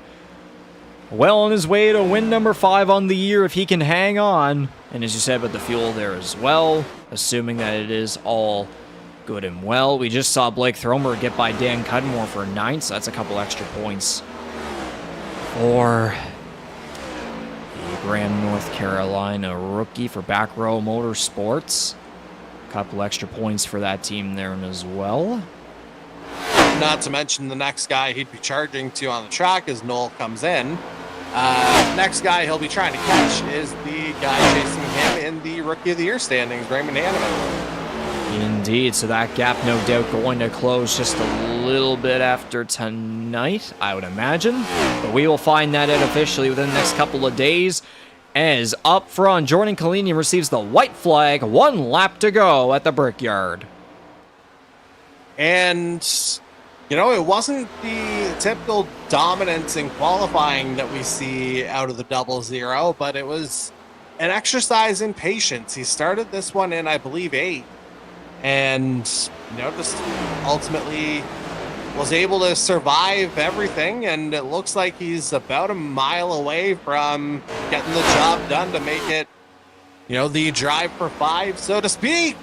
Dan Cudmore on the wall towards the back of the field. He's losing out on a top 10 position at the moment. Adam Wilson inherits it.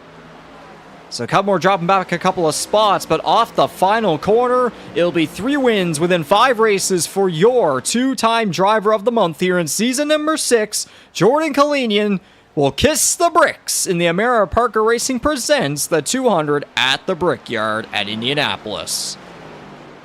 And, I mean, valiant effort from those in the chase pack, but once Jordan Kalinian got that clear air, it felt like, I don't want to say inevitable, but it felt like he was going to have it under wraps.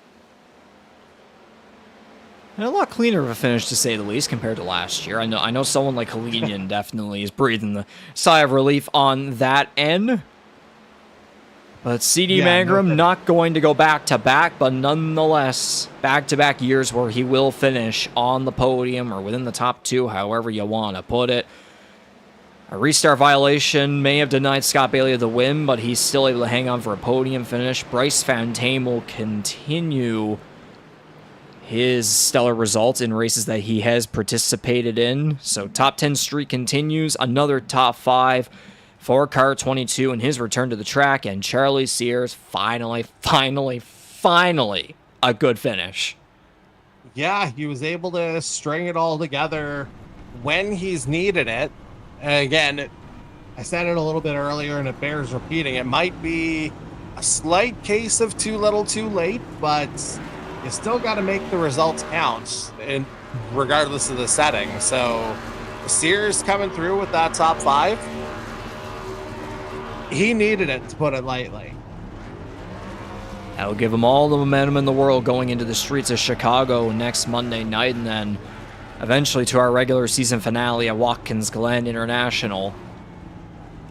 As Jordan Kalinian celebrates, burns out on the front stretch. On the bricks here at the Indianapolis Motor Speedway. And for Crown Jewel wins on the year, William Kern back at Daytona. Scott Bailey got Charlotte. And now for Indianapolis, it's going to be Jordan Kalinian. And he'll try to go for another one at Darlington Raceway in 2 weeks on July 21st. So we've had a different Crown Jewel. We've had a different winner for every Crown Jewel race thus far this season. So for round number 4, does Bailey or Kalinian become the duplicate? Or does that streak continue onward with a different winner each time? Again, still plenty of time until then, as Jordan Kalinian will gladly kiss the bricks. And throw in a fastest lap along with that. For a second consecutive race. I've got it as 3rd Or now. would be 3rd, actually.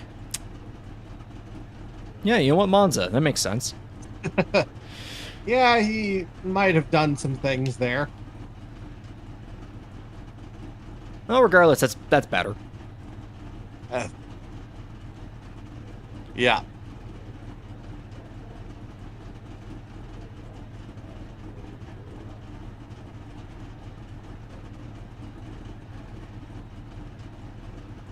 And it's safe to say we have a couple drivers behind the scenes not happy with how things played out. And it's not as in going against other people, more so just a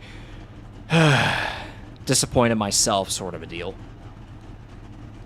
Yeah, I think that's a fair summation of what I'm seeing here as well. Yeah, some guys, it just was not an ideal night to say the very least.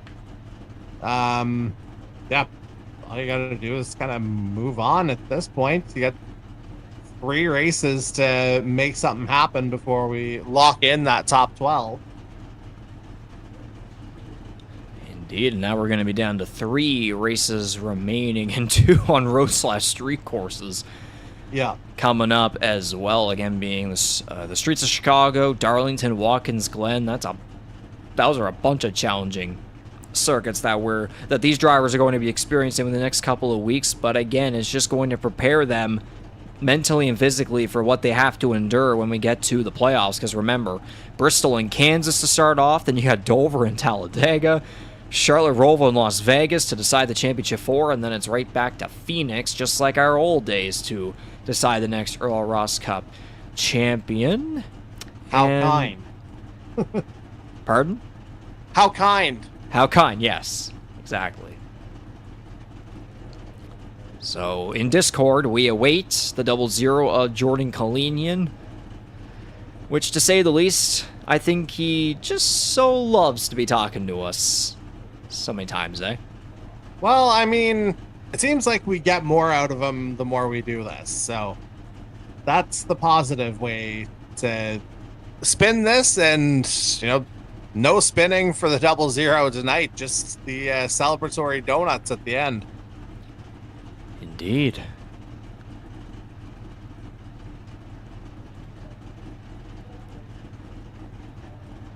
So as we wait for him to step in, we might as well go through our unofficial results. Of course, Kalinian picking up the victory. C.D. Mangrum second. Scott Bailey rounding at the podium. Bryce Fontaine and Charlie Sears with top 5 finishes. That finish hopefully is what Sears exactly needed to now give him all the confidence in the world going into some road and street courses to wrap up the regular season for season number 6. Jose Mercado, Mason Tomlinson, Raymond Hanneman, Blake Thronberg, and Adam Wilson rounding out the top 10.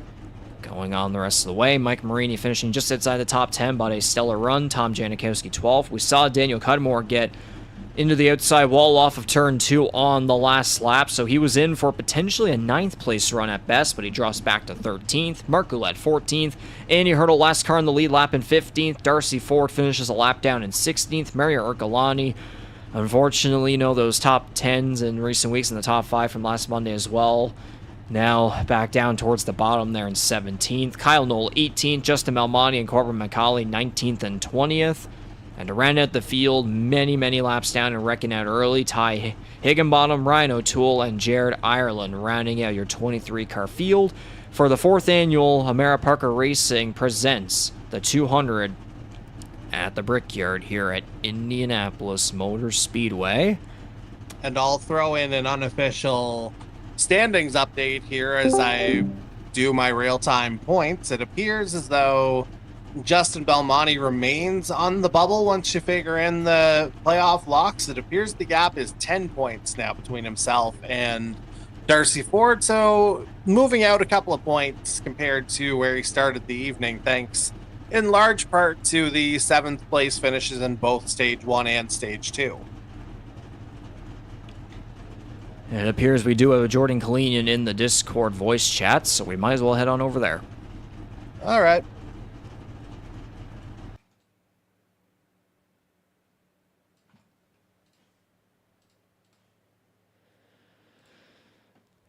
Mr. Jordan Kalinian, do we have a copy? Yeah, Regan, you hear me? Yes, we got you loud and clear. The first question I want to ask is, do you just love talking to us so much, or do you love winning so much, or is it a bit of both? I mean, you guys are pretty cool. Oh, that's probably the best answer we could have possibly asked for. But the 00 Jordan I'm not Kalinian, complaining. Yes, the 0-0 of Jordan Kalinian back in victory lane here in Season 6 of the E-Motorsports Network NASCAR Series on iRacing. Win number 5 on the year here at the Brickyard. Crown Jewel victory in the Amara Parker Racing 200. And now, Jordan, how about going from... So you won in Monza, and then you were in the running for the win late there at Richmond last Monday, and then a lightning strike decided to take you out of contention there. So you go from a lightning strike to now kissing the bricks. What do you think of that? That's great. It was one of the tracks that I really wanted to win at. I think I was about a corner away from it last year, so just being able to come back and get some redemption on that one's been pretty cool. Now, there was some cycling through the race. Some of those comers and goers, you were relatively up there, consistently up towards the front, but a couple of different drivers leading laps from time and time there. A couple incidents throughout that one, but we were able to get a decent green flag run in there towards the end. Tell us how you were able to get through the length of this one and dealing with the dirty air and some of the drafting in there as well, especially with this next-gen overhaul as of recently.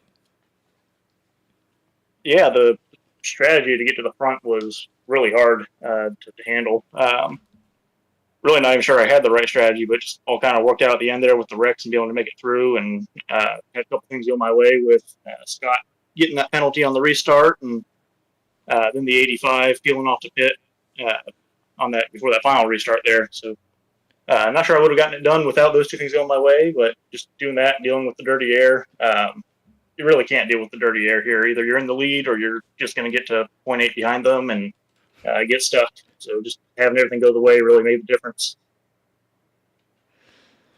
Indeed it did. And you started this race off back in 8th as a matter of fact. So being able to make that up and charge your way up to the win must have felt pretty good in there as well. Yeah, it was really nice to be able to see that it could be done. Hit the wall on the second lap of my qualifying. So had to resort to that first one, and that first one wasn't that good. Jordy, what do you got for Jordan tonight? Yeah, just to kind of expand on making your way through the fields. It was yet another race where it felt like patience was going to be more of a key, and that's where it seems like you thrive compared to the rest of the field. Certainly, you've proven that over the course of the season. So, what was it? What was the experience like this time around? Just kind of making sure that you kept yourself locked in despite everything else happening. Yeah, the biggest thing was just trying to not lose positions. Give yourself the best chance of stuff to call your way. For strategy, I really just had to do kind of the opposite of what most guys were doing to try to hope to get back up to the front, and luckily it worked out. Yeah, 100%. And it seemed like the tide might have turned whenever you and a couple of other guys went in for that second pit stop on that's what wound up being kind of that first stage caution period, or at least right before it. Seemed like you guys got the track position headed into the start of stage 2, and it felt like you were comfortable from there. So was it just a matter of, in your case, more or less seizing that opportunity when it came, knowing that you were so close to the end of that stage anyway, and just prioritizing positioning over, your standard strategy? Definitely, yeah. The way the cautions fell for that one really opened up the opportunity to come back down pit road and give up a chance at stage points, and let me take the 4 tires there. That way I didn't have to take 4 tires on that next pit stop and leapfrog a lot of guys. And just let me cycle to the front, and just that cleaner air from about 3rd on up is really important. Yeah, and obviously we saw what you were able to do with that clean air, especially after, as you mentioned, Scott Bailey picked up that restart violation to begin stage 3. And yeah, it just seemed like the car was working well for you in that 3rd and final stage. So what was it tonight that kind of allowed you to have that additional level of comfort once you were at the head of the field? Just knowing that I was now in control of the dirty air, and I could kind of feel my own destiny there, and being able to have pretty good 1 and a decent 2 set me up pretty good coming to the line there every lap. 3 and 4 were pretty bad, but being being able to get through one as well as I was doing there was kind of keeping that gap the same and making it pretty hard for anyone to be able to get that run. Yeah, and obviously the end result speaks for itself. Win number 5 on the regular season, and I'll throw it back to Reeks to talk a little bit more about the ramifications of all that as you extend your championship lead here and really make another statement. Thank you, Audrey. Sir. So, of course, you do have all these wins and all these playoff points built up. Now we move on to the final 3 races of the regular season. 2 of the 3 of them being road and street courses, starting off with the streets of Chicago. Next up, which, of course, last year you picked up your 8th win of Season 5 there, as it was the 3rd to last race on the year and the first race of the round of 8. That's how you clinched your way into the Championship 4, but now this time around being just as a regular season race, not as much on the line, but I know for the rest of the field, there definitely will be those guys that may have a good chance at it, like maybe a Charlie Sears, for example, because he just came through with a top 5 here tonight. But seeing Chicago, Darlington, and Watkins Glen around at this regular season, while you are well within your way into the playoffs and all that with all those points and such, these next 3 couple of races, of course, you still want to keep out that momentum and everything. How are you looking forward to how the rest of this month is going to play out? Yeah, I think the next 3 really suit my abilities. I think I forget which ones you said were coming up next, but I think they're 3 that I did really good at last year. Chicago's going to be a bit treacherous. You got the concrete walls on both sides, and any small mistake will end your day. But if you're just patient again and take your time, it should go pretty well. I'm hopeful. Well, you say you think you're good at all of them. You literally won all of them last year. I like that stat. I have no doubt. Yeah, that's all right. I have no doubt that you do, but also, too, second Driver of the Month award on the year. You got in April, and now you got it in June. How's that feel? Yeah, the Driver of the Month's pretty cool, just to see the highlights of what's been accomplished in that month. I didn't know we were doing Driver of the Month this year until I saw that first one, so it was a pretty cool surprise. Well, yeah, now you've won 2 or 3 of them. How about that? Keep going. I have no doubt that you will. Who gets a thanks to wrap this one up? I just appreciate the league and all the sponsors putting this on. It's been a fun second season. Indeed, it has been, and we look forward to seeing how the rest of the season plays out for you. No doubt that we will keep talking to you the rest of the way here for Season 6 of the E-Motorsports Network NASCAR Series on iRacing. That was the 00 of Jordan Kalinian out of Salisbury, North Carolina. Win number 5 on the year. Coming at the Brickyard this time around in some crown jewel competition, the Amara Parker Racing presents the 200 at the Brickyard at Indianapolis Motor Speedway, won by Jordan Kalinian. Jordan, once again, congratulations, and we'll see if we'll be talking to you once again next Monday night on the streets of Chicago. Sounds good. Thank you, Regan.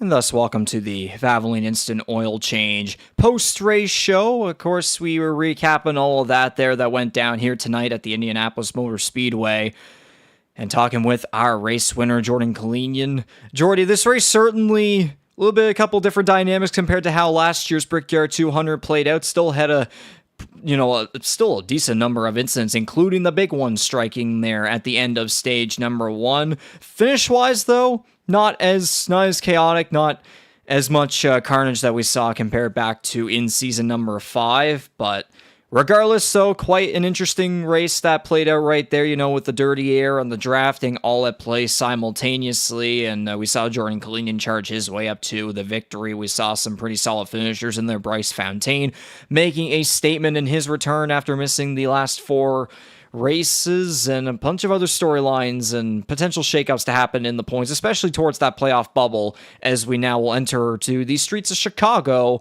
and then the rest of the way, 3 races remaining in the regular season.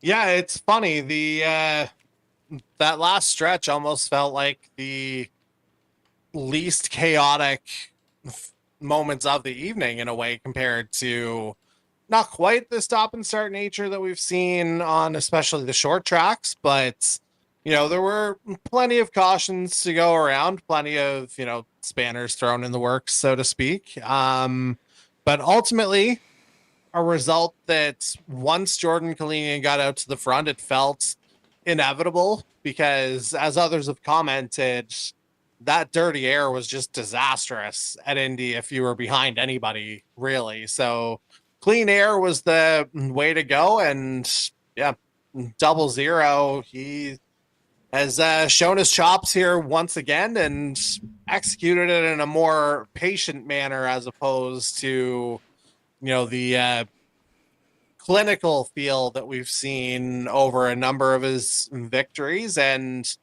yeah, just the fact that he's able to win in such not variable conditions, but winning from different situations, it showed, not that we didn't know it already, but it shows he's a force to be reckoned with moving forward. And what I was going to say was he can adapt to any situation.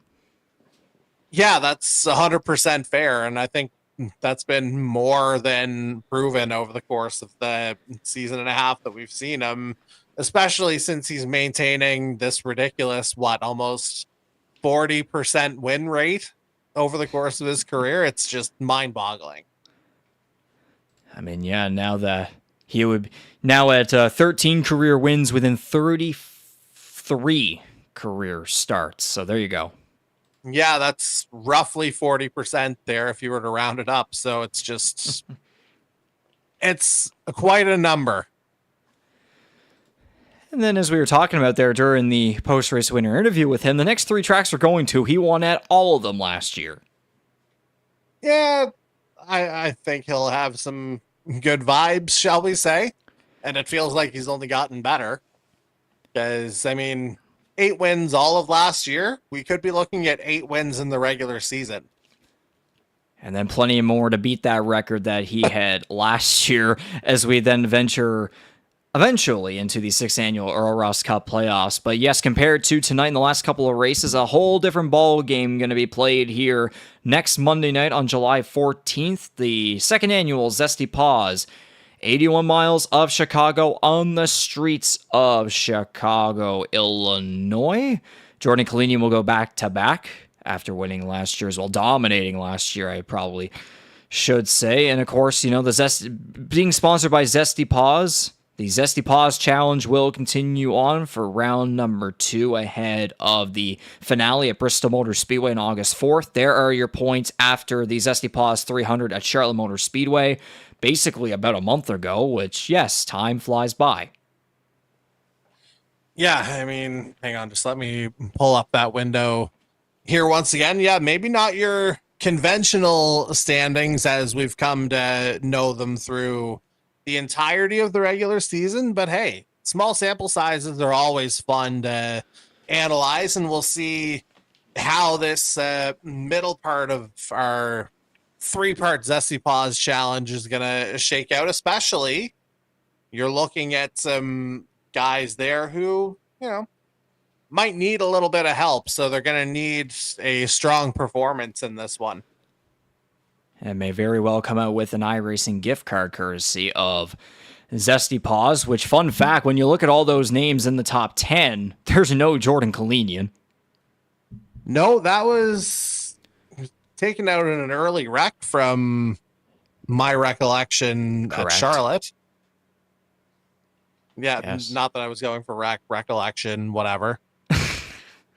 But yeah, that's it. It's a different looking board is what I was getting at before. And, we might see some more changes here. I think Chicago will throw up its fair share of curveballs. Something like that, indeed. And that's the thing, too, I'm finding with all these kind of extra challenges and extra prize stuff out there, along with our Earl Ross Cup Championship, is the in-season tournament. We saw some underdogs come through, like Mason Tomlinson getting the job done over Amari Galani. In the Zesty Paws Challenge, we're seeing guys like Ty Higginbottom, Scott Bailey, Corbin McCauley, Raymond Hanneman. Tomlinson's name is even in there back there in 7th place at 21 points back, I believe it is there, of Ty Higginbottom. And then Kyle's Fried Chicken and Barbecue, Dash for Cash does still have some of those big names remaining, a couple underdogs in there. There's a lot of parity, a big variety within there as well. But you're seeing some of these extra challenges, some of these extra, I guess you could call them championships at play, where you're seeing other drivers, having their own form of success within those. It's pretty interesting to see, and it's great how it's all played out thus far, and we look forward to seeing what round number 2 for the Zesty Paws Challenge does here at the Zesty Paws, 81 miles of Chicago, next Monday night, live here on our YouTube channel. So don't forget to like and subscribe and hit that notification bell so you don't miss any of the remaining action that there is for the rest of this season for the E-Motorsports Network NASCAR Series on iRacing. So, Jordy, do you have any final thoughts? Anything to say looking forward to the streets of Chicago next Monday?